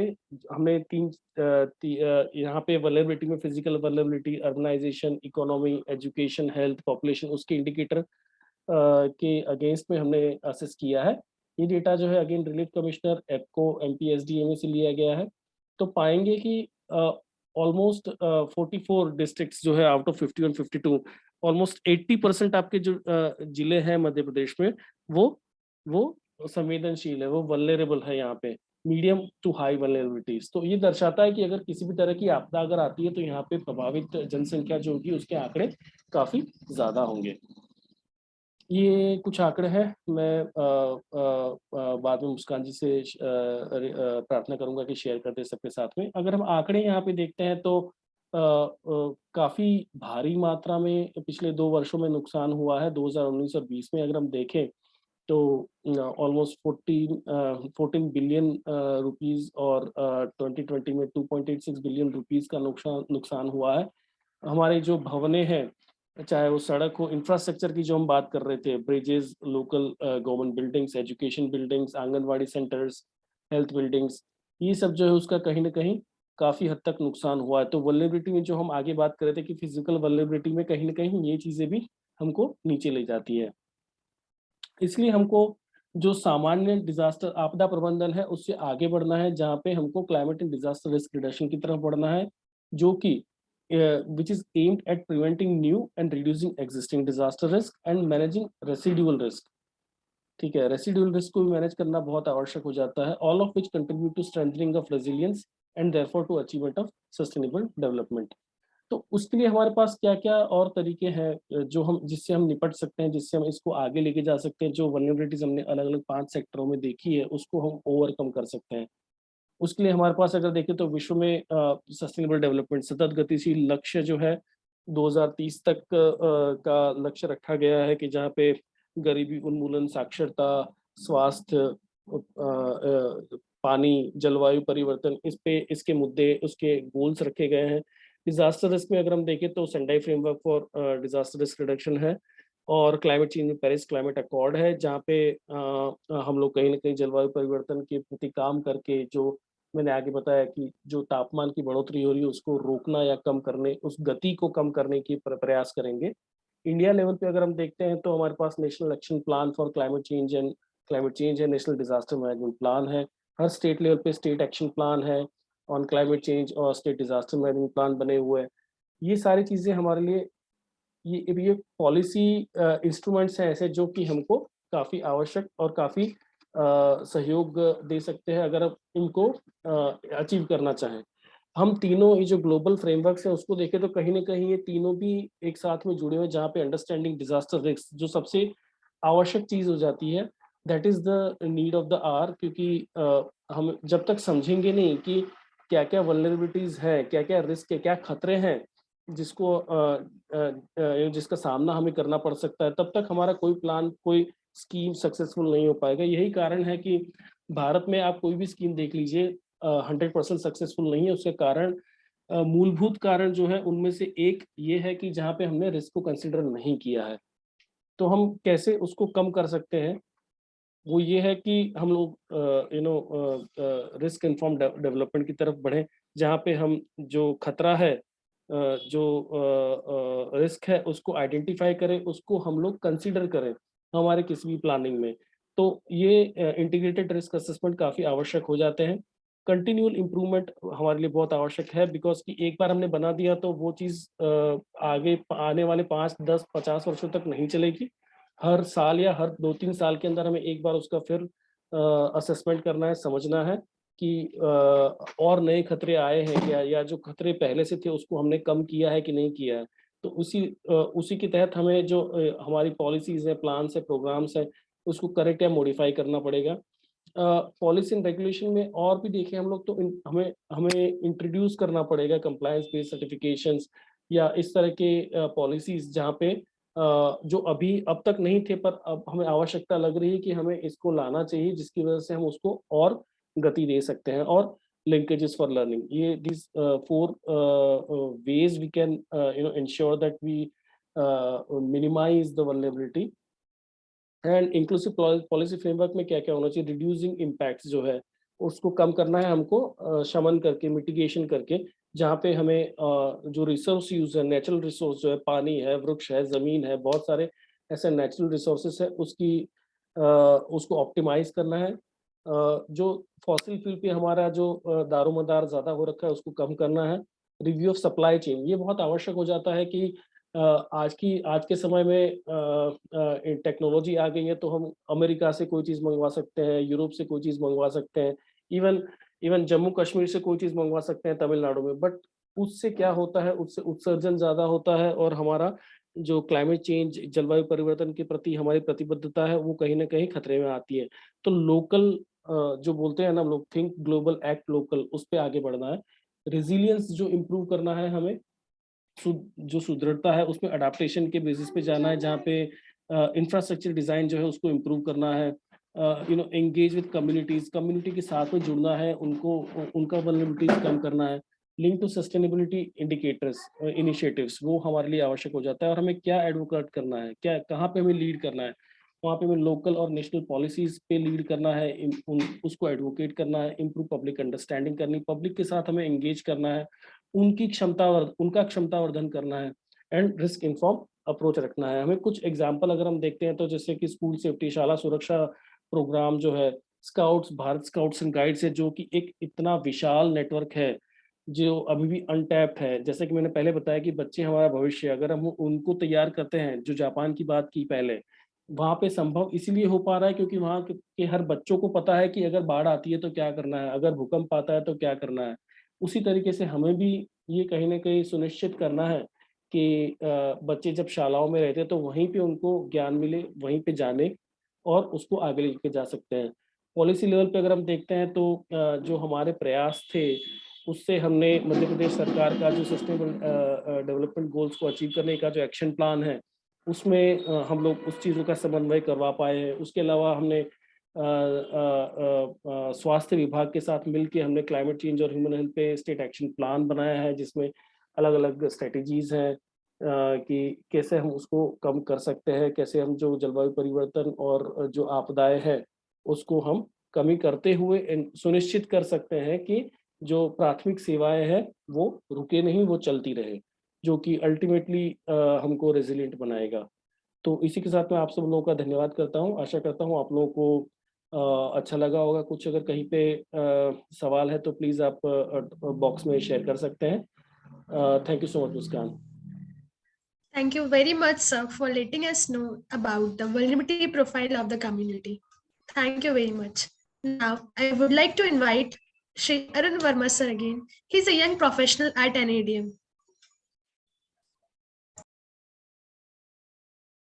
Over to you, sir.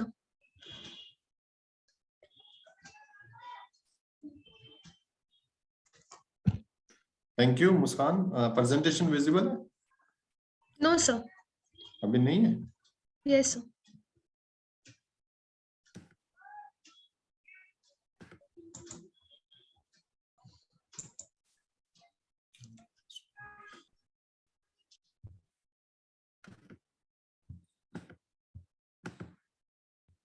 Is it visible?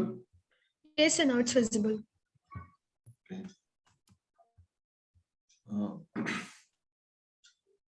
Thank you Muskan. Sir please एक बार इसको फिर से आप ट्राई कर लीजिए फुल स्क्रीन करने का। Okay, but actually I have done from my and. Okay sir, ये क्यों नहीं हो पा रहा है, समझ में नहीं आ रहा है। मेरे यहाँ पे सिस्टम में हो गया है, फुल स्क्रीन ही है। Sir now it's okay, now it's visible. Okay. तो सभी का नमस्कार एक बार फिर से। एक्चुअली मैं पहले भी बताया था कि हमारे ईडी सर आज रिटायरिंग हो रहे हैं, तो उनका एक फंक्शन है हमारे यहाँ पे। तो शेखर सर उधर थोड़ा सा बिजी हैं due to this retirement farewells to our executive director sir. तो उनकी जगह आज ये एक सेकंड टॉपिक है जो मैं आज आप सभी के साथ में शेयर करूंगा, that is institutional mechanism of disaster management. What is institutional mechanism? It means that कोई भी हम संस्था की बात करें, कोई भी एक यूनिवर्सिटी ले लें या फिर कॉलेज ले लें या फिर कोई भी कोचिंग इंस्टीट्यूट ले लें या फिर कोई सी दफ्तर को ले लें, कुछ भी हम देखते हैं हमारे इधर से उधर, उसमें एक हायरार्किकल ऑर्डर होता है। ऑर्डर से मेरा मतलब है, सबसे पहले अगर हम यूनिवर्सिटी की बात करते हैं तो सबसे पहले हमारे यहाँ पे वीसी साहब होते हैं जो वाइस चांसलर जिन्हें हम बोलते हैं, देन होते हैं प्रिंसिपल्स होते हैं रेस्पेक्टिव कॉलेजेस के, देन हेड ऑफ डिपार्टमेंट होते हैं, देन स्टूडेंट यूनियन के कुछ नुमाइंदे होते हैं। तो इस तरह से that is a chronological order और we can say hierarchical order in which our university will be function.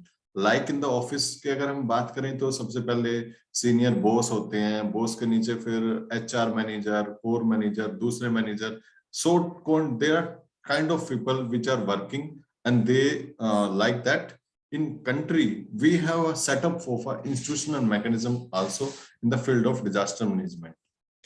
तो अगर हम बात करें डिजास्टर मैनेजमेंट के कॉन्टेक्स्ट की, तो सबसे पहले अगर हम पीछे से बात करें, थोड़ा टाइम बाद की बात करें, कहाँ से स्टार्ट होता है कंट्री के अंदर ये जेनेसिस, तो एक कॉन्फ्रेंस हुई थी international decade for natural disaster risk reduction के ऊपर, वो INDRR हुई थी। इसको अगर हम बात करें INDRR की, तो it means that international decade for natural disaster risk reduction, जो 1990 में हुई थी, जिसका मेजर ऑब्जेक्टिव जो था कि decrease the loss of life, जितना लाइफ लॉस लोगों को हो रहा है उसको बचाने के ऊपर ये we can say decade for natural disaster risk reduction के ऊपर बात करी गई थी। देन योकोहामा कॉन्फ्रेंस हुई 1994 में, जिसका भी ये ऑब्जेक्टिव रहा कि भाई लोगों को बचाया जाए, किस तरह से हम डिजास्टर के फील्ड में काम करें। Then high power committee Sendai framework in 2015, this have objective of disaster के लिए फील्ड में काम करना है। SDG सस्टेनेबल डेवलपमेंट गोल्स जो है हमारे, उनके ऊपर काम करना है 2015 में। उसके बाद हमारे यहाँ दिस यूनाइट 2015 में COP21 आया, जिसका ऑब्जेक्टिव था कि that is a United nation climate change के ऊपर हम बात करेंगे। दूसरा हमारे यहाँ 2016 में our honourable prime minister Shri Narendra Modi ji has given a 10-point agenda to the disaster management, that we have to work on these type of 10-point agenda, which we'll be discussing on the coming slides. What is a HOGO framework में क्या था कि HOGO framework जो action था, जो एक conference थी we can say, उसमें प्रायोरिटीज डिस्कस करी गई, that we should make a first priorities क्या थी, priorities that to make disaster reduction priority, disaster जो रिस्क रिडक्शन है उसको एक प्रायोरिटी मान के चलना है। दूसरा हमें क्या करना है, know the risk and take action, we have to know. सबसे पहले अगर हमें जानने की कोशिश करनी है कि डिजास्टर है क्या या फिर रिस्क क्या है, अगर हम जानते हैं then we can revert, if we know then we can take action. अगर हमें पता ही नहीं है तो what we will do, we do nothing. Third priority ये थी कि बिल्ड अंडरस्टैंडिंग एंड अवेयरनेस, हमें अंडरस्टैंडिंग करना है उस सब्जेक्ट को, उस चीज को, उस टॉपिक को। लाइक हमारे एक एरिया में अगर आग लग जाती है तो उसको समझने की कोशिश है कि क्या रीजन रहे जो लगी आग, क्या रीजन रहेंगे कि इनसे अवेयरनेस करने के लिए क्या क्या लोगों को करना चाहिए। That is the third priority. Then reduce the risk, कुछ भी करके हमें रिड्यूस करना है, and be prepared and be ready for the future. These are the objective, these are the priorities of a HOGO framework. अगर हम बात करें इंडियन कॉन्टेस्ट में, तो इंडियन कॉन्टेस्ट में मैंने सुबह जिक्र किया था 1999 में सुपर साइक्लोन आया था उड़ीसा में, और वहां पे करीबन 12,000 लोग एक्सपायर करे थे, 12,000 लोगों की डेथ हुई थी। और अगर हम बात करें 2019 की, तो 2019 में भी एक साइक्लोन आया था फैनी के नाम से, उसमें 64 लोगों की डेथ हुई थी। तो ये क्या था, एक बीच में कितना बड़ा सालों का कुछ गैप आया, तो इन सालों में we have prepare ourselves to save the life of a people. ये इंडियन कॉन्टेक्स्ट की बात कर रहा हूँ। 2004 में सुनामी आई, उसमें भी 12-13-14 हजार लोगों की डेथ हुई, जो रिकॉर्ड्स कहते हैं, जिसके हिसाब से हम बात करें तो रिकॉर्ड कहते हैं। तो what is that, it is also a kind of a thing जहां पे हमें समझने की जरूरत है। भारत सरकार हो गई या भारत के लोग हो गए, वी कैन से कि हमें भी सोचना चाहिए कि हम क्या जो डिजास्टर मैनेजमेंट के फील्ड में काम किस तरह से करें। तो एक हम 2005, ये मैं डिस्कस कर चुका हूँ पहली स्लाइड पे, सेंडाई फ्रेमवर्क फॉर 2015 से 30 में आया, पेरिस एग्रीमेंट पिछली प्रेजेंटेशन में सर ने भी बताया था, सस्टेनेबल डेवलपमेंट गोल्स के ऊपर। ये एक जेनेसिस काइंड ऑफ जेनेसिस है जिनके चलते चलते हम आगे बढ़े।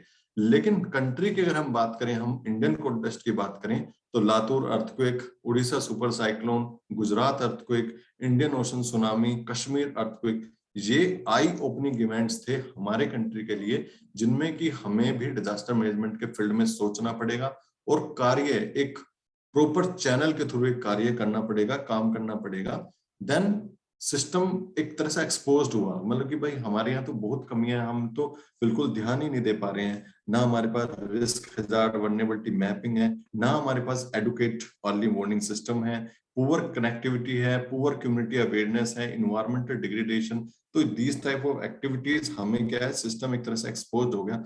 Then we will come to a decision कि भाई हमारे यहाँ भी काम करना पड़ेगा, एंड चेंज जो हुई, जो रिलीफ सेंट्रिक अप्रोच थी हमारी, मल्टी डिसिप्लिनरी अप्रोच में बदली, होलिस्टिक अप्रोच में बदली। What is relief centric to a multi disciplinary? एक वी कैन से भाई कोई भी डिजास्टर आता था कंट्री में अंदर, सुपर साइक्लोन आया, सुनामी आई, अर्थक्वेक आया 2001 का बुर्ज वाला, तो हम क्या करते थे, हम सिर्फ लोगों को रिलीफ देने का काम कर रहे थे। रिलीफ से मतलब उनको पानी दे दिया, उनको चाय, उनको खाना दे दिया, उनको मेडिकल एड दे दिया, इस तरह के काम हम कर रहे थे। हम ये नहीं सोच रहे थे कि वो जो डिजास्टर आए तो how we can save the life of people.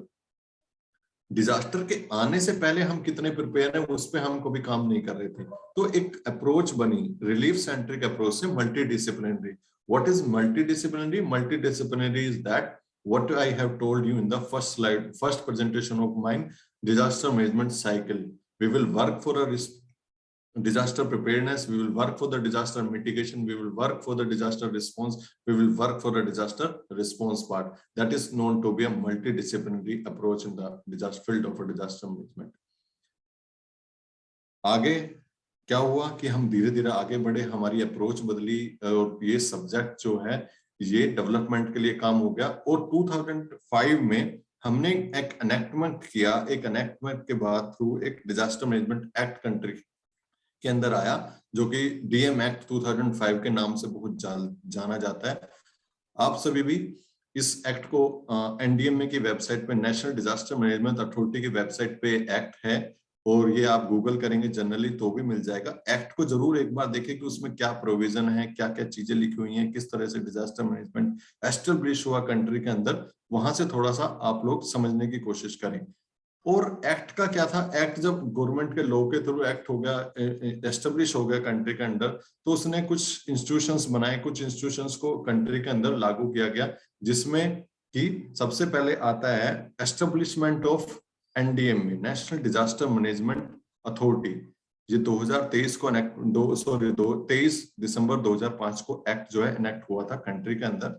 और ये एक्ट क्या करता है, act will provide establishment of so many agencies or so many authorities like NDMA, SDMA, DDMA, constitution of this NIDM, NDRF, and provide penalties of sections false claim for the। ये मैं आगे इसी की discuss करते हैं।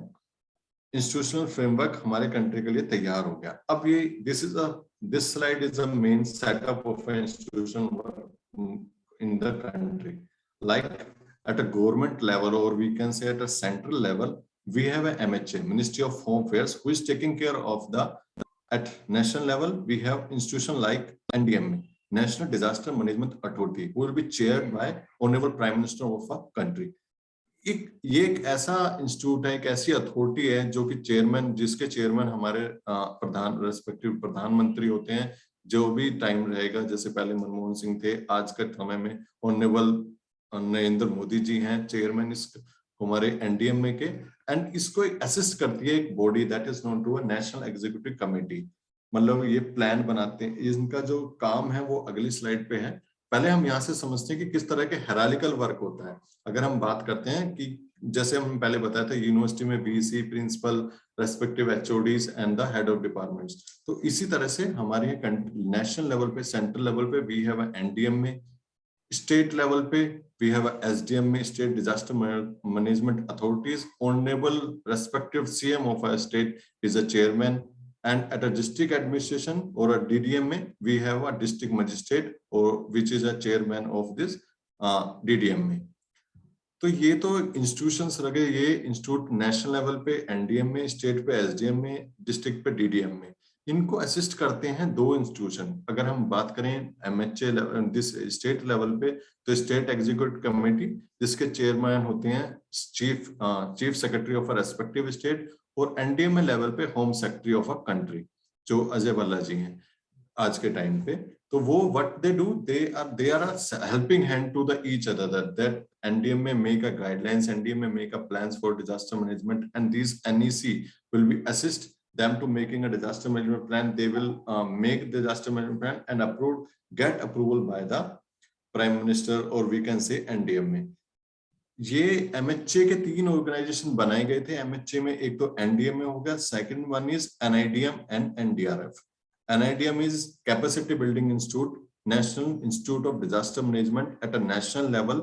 This is a full-fledged apex institute which dedicatedly work for the capacity building of people at a state throughout the country, not only state, throughout the country. हमारे यहाँ NIDM का मैंडेट है कि हम ट्रेनिंग प्रोग्राम कराते हैं respect in the field of disaster management through out the country. हम state to state visit करते हैं, स्टेट टू स्टेट हम जाके लोगों को ट्रेनिंग प्रोवाइड करते हैं in collaboration with the respective states, in collaboration with respective SDMAs, in collaboration with the state ATIs जो ट्रेनिंग इंस्टीट्यूट होते हैं। Another is NDRF। What is NDRF? And national disaster response force, जो कि हमारा कहते हैं ना कि बल है, जो रिस्पांस फोर्स है, जो कि हम कोई भी डिजास्टर आता है कंट्री के अंदर, हम देखते हैं पीली जर्सी पहन के या ऑरेंज जर्सी पहन के लोग पहुंचे रहते हैं। They are the part of NDRF, जो NDRF की टीम है। अभी NDRF नेशनल लेवल पे वर्क करता है। अभी इनको थोड़ा सा और एनहांस करने के लिए we also started SDRF, state disaster response force at a respective state. Rajasthan के पास अपना स्टेट डिजास्टर रिस्पांस फोर्स है, उड़ीसा के पास स्टेट डिजास्टर रिस्पांस फोर्सेस हैं, और कुछ स्टेट धीरे धीरे अपना इसमें काम कर रहे हैं। तो ये पूरे एक प्रणाली, एक ऐसा बोल सकते हैं, we can say it is a chapter और we can say it is a institutional framework of a country. At national level we have NDMA, NIDM and NDRF. At state level we have a state disaster management authority which is honorable respective CM of a state is a chairman, and district level we have a district administration DDMA who the chair by district magistrate or a district collector along with a Jila Parishad or a Jila chairman of a Jila Parishad. Another thing is that below this district admission we also have a panchayat and the municipalities in the respective states. But what we don't have any authority at this level. Why? There is a reason behind that कि जो भी हम ऊपर से NDMA ने guidelines बनाई, state ने guidelines बनाई, डिस्ट्रिक्ट ने गाइडलाइंस बनाई, वो कहीं तो जाके धरातल पे इम्प्लीमेंट करी जाएंगी। तो इम्प्लीमेंटेशन जो है वो पंचायत और म्युनिसिपैलिटी लेवल पे होता है। इन गाइडलाइंस का जो रेस्पेक्टिव NDMA ने बना के दिए हैं, रेस्पेक्टिव स्टेट ने उनको अपने हिसाब से ट्रांसफॉर्म किया, अपने हिसाब से उनको चेंज किया और उन गाइडलाइंस को फॉलो हुए DDMA को बनाया। DDMA ने उनको फॉलो करते हुए वही, क्योंकि देखो इंडिया एक बहुत बड़ा कंट्री है, वहां पे हर जगह में एक जैसे डिजास्टर नहीं हो सकते हैं, ना एक जैसा ट्रेन है, ना एक जैसा हिली एरिया है, ना एक जैसे लोग हैं, तो हर जगह का अलग अलग है। तो NDMA तो ओवरऑल नेशनल लेवल पे गाइडलाइंस बनाता है, उनको चेंज करता है स्टेट अपने हिसाब से, then state will transfer to the district, और हर डिस्ट्रिक्ट का भी अपने अपने अलग डिजास्टर है, अपनी अपनी प्रॉब्लम्स हैं, तो वो उनको चेंज करके अपने पंचायत एंड म्युनिसिपैलिटी लेवल पे उनको इम्प्लीमेंट कराता है। तो this is a institutional setup of a country in which these are the things which I already discussed. What NDMA do, headed by Honorable Prime Minister, may assist an advisory committee, और इसमें क्या होता है कि NEC इसको assist करता है। जैसे कि मैंने पहले ही बताया कि जो भी प्लान बनता है कंट्री के अंदर डिजास्टर मैनेजमेंट प्लान, उसको असिस्ट करा जाता है NEC के द्वारा। एंड NEC जो है वो प्लान भी बनाते हैं डिजास्टर मैनेजमेंट प्लान, जो कि MHA और या फिर NDMA अप्रूव करता है।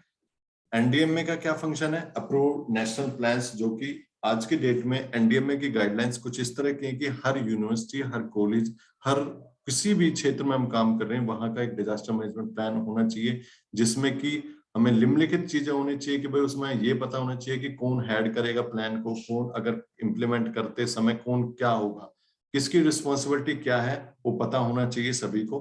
तो lay down the policy for the disaster management plan. तो ये मैं इन पे ज्यादा जिक्र ना करते हो, आपको मैंने मोटा बताया किस तरह से चीजें वर्क करती हैं। इन चीजों को और डिटेल आउट में पढ़ने के लिए we can have a disaster management act 2005 जो कंट्री में जो हमें दिया हुआ है, NDMA की वेबसाइट पे मिल जाएगा, और गूगल करते ही डिजास्टर मैनेजमेंट एक्ट आ जाता है।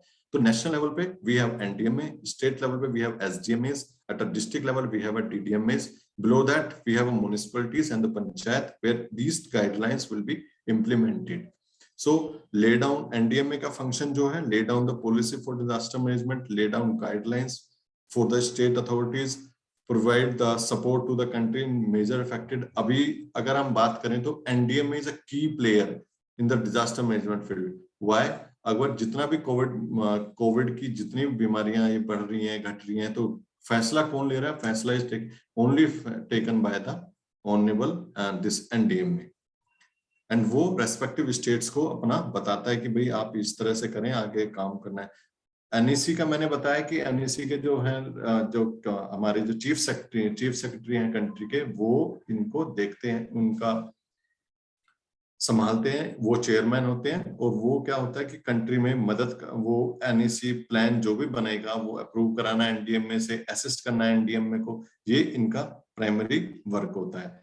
And at state level chief minister जो रेस्पेक्टिव स्टेट्स के हैं, these are the chairman of this committee, and जो भी guidelines, whatever the guidelines will NDMA has provided to the state, they have to transform them according to their respective states. And DDMA, as I already told you, कि state disaster management, ये district disaster management authorities होते हैं, जिनके chairman जो होते हैं district magistrate और district collector होते हैं, and responsible for planning, coordination and implementation of a disaster management and take such measure for disaster management to provide guidelines. जो भी guidelines स्टेट ने रेस्पेक्टिव डिस्ट्रिक्ट को भेजे हैं, उनको अपने हिसाब से मोल्ड करना, अपने हिसाब से ट्रांसफॉर्म करके उनको अपने धरातल पे इंप्लीमेंट कराना, ये एक DDMA का काम है, जिसके लिए नोडल अफसर जो है वो डिस्ट्रिक्ट के कलेक्टर या डिस्ट्रिक्ट के मजिस्ट्रेट को पावर दी गई है। और अगर कोई भी गलती करता है या फिर देयर आर आल्सो पेनल्टीज के लिए भी इसमें बताया गया डिजास्टर मैनेजमेंट एक्ट में कि कोई भी इसका उल्लंघन करता है एक्ट का, तो उसके लिए क्या क्या प्रावधान है, क्या क्या वो बताए गए हैं, जो पनिशमेंट रूल है, उनको भी इंप्लीमेंट कर सकते हैं।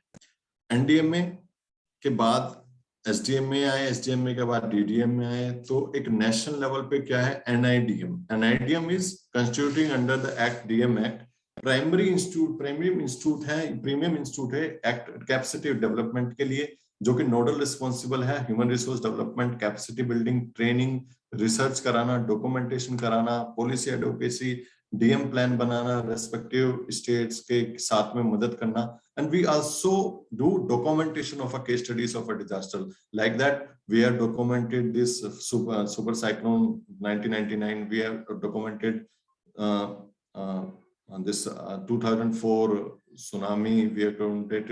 We documented 2001 Bhuj earthquake. We documented cyclone Fani in 2019, and many more researches we have documented recently. So this is our mandate to work. We also work for research, documentation, training module, and reports. You can visit our website. And another thing is National Disaster Response Force. This is a dedicatedly response force which work in the country. And इसके जो DG होते हैं वो IPS अफसर होते हैं, जो कि काफी सीनियर IPS अफसर होते हैं, जो इनको हेड करते हैं। इसमें 12 बटालियंस हैं जो कि काम करती हैं, और 1 बटालियन के अंदर करीबन 1 बटालियन जो 16, अभी 3 बटालियन ऐसी हैं जो कंट्री में आने वाली है, कुछ 1 बटालियन पंजाब में अभी ट्रेनिंग ले रही है, क्योंकि वो अभी थोड़े दिन बाद रेस्पेक्टिव स्टेट्स उसको अलॉट कर दिया जाएगा कि कहाँ पे उसकी रिस्पॉन्सिबिलिटी है देखने की। तो करीबन 16 बटालियंस काम करने लग जाएंगी।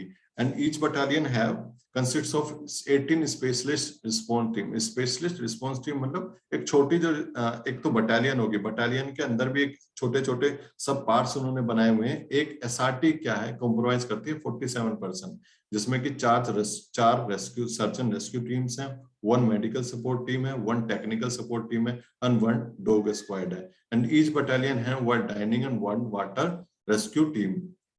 तो ये, और एक हमारे कंट्री में अगर हम बात करें CBRN डिजास्टर की, तो CBRN के लिए NISA के पास तो है ही है, लेकिन अब NDRF भी ट्रेनिंग कराता है, लेकिन वो सिर्फ कह सकते हो कि अपने अफसरों की ट्रेनिंग कराता है कि भाई वो सीखें पहले, then they will train to the another people.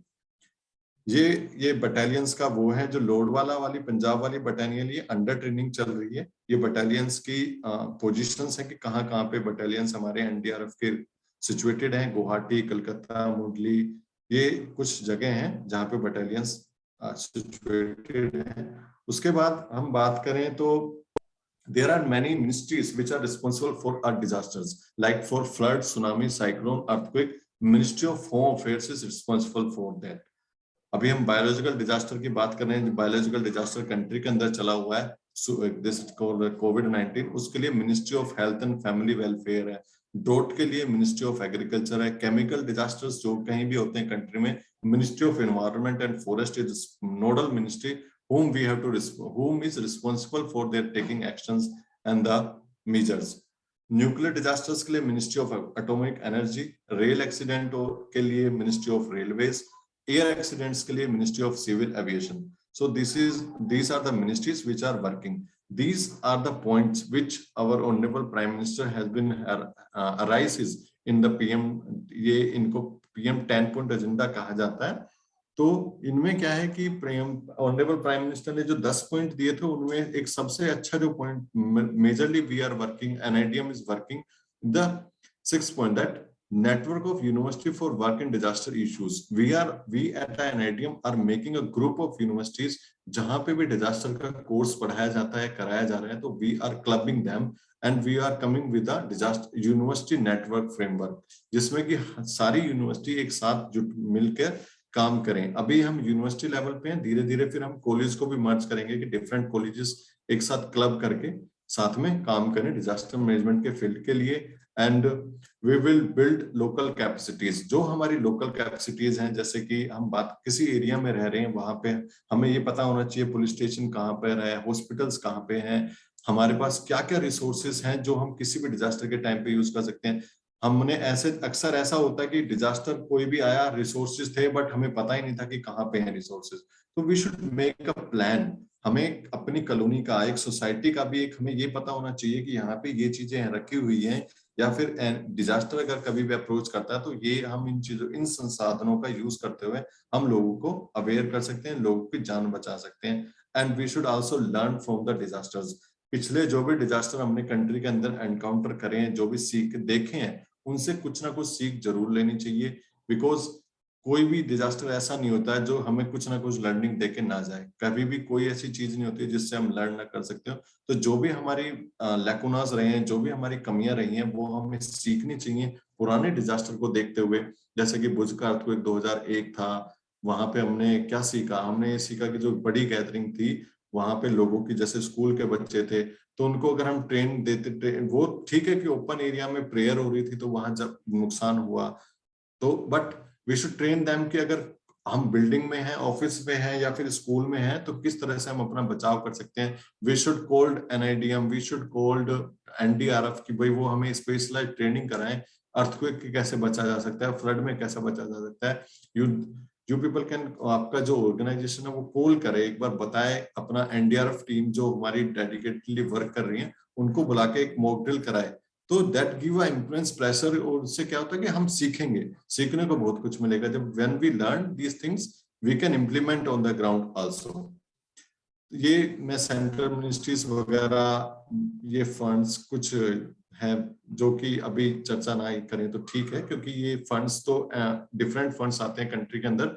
तो फंड से ज्यादा हमारा मेजरली फोकस होता है कि किस तरह से हम लोगों की जान बचा सकें, और किस तरह से हम नेशनल लेवल से लेके DDM में लेवल या फिर पंचायत या लोकल लेवल तक कंट्री के अंदर काम करते हैं. तो उसके लिए मैंने सबसे पहले आपको बताया था, national level we have NDM में, state level we have state disaster management authority SDM में, and district level we have DDM में, and the last we have local panchayat and the municipalities where all the guidelines which were prepared by NDM, SDM and DDM, they are implemented. So this is a presentation on institutional framework from my side. If you have any query, you can ask. Over to Muskan. Thank you very much, sir, for informative session. It's time to end our session. We'll meet again tomorrow at sharp at 11 a.m. Thank you, everyone. Participant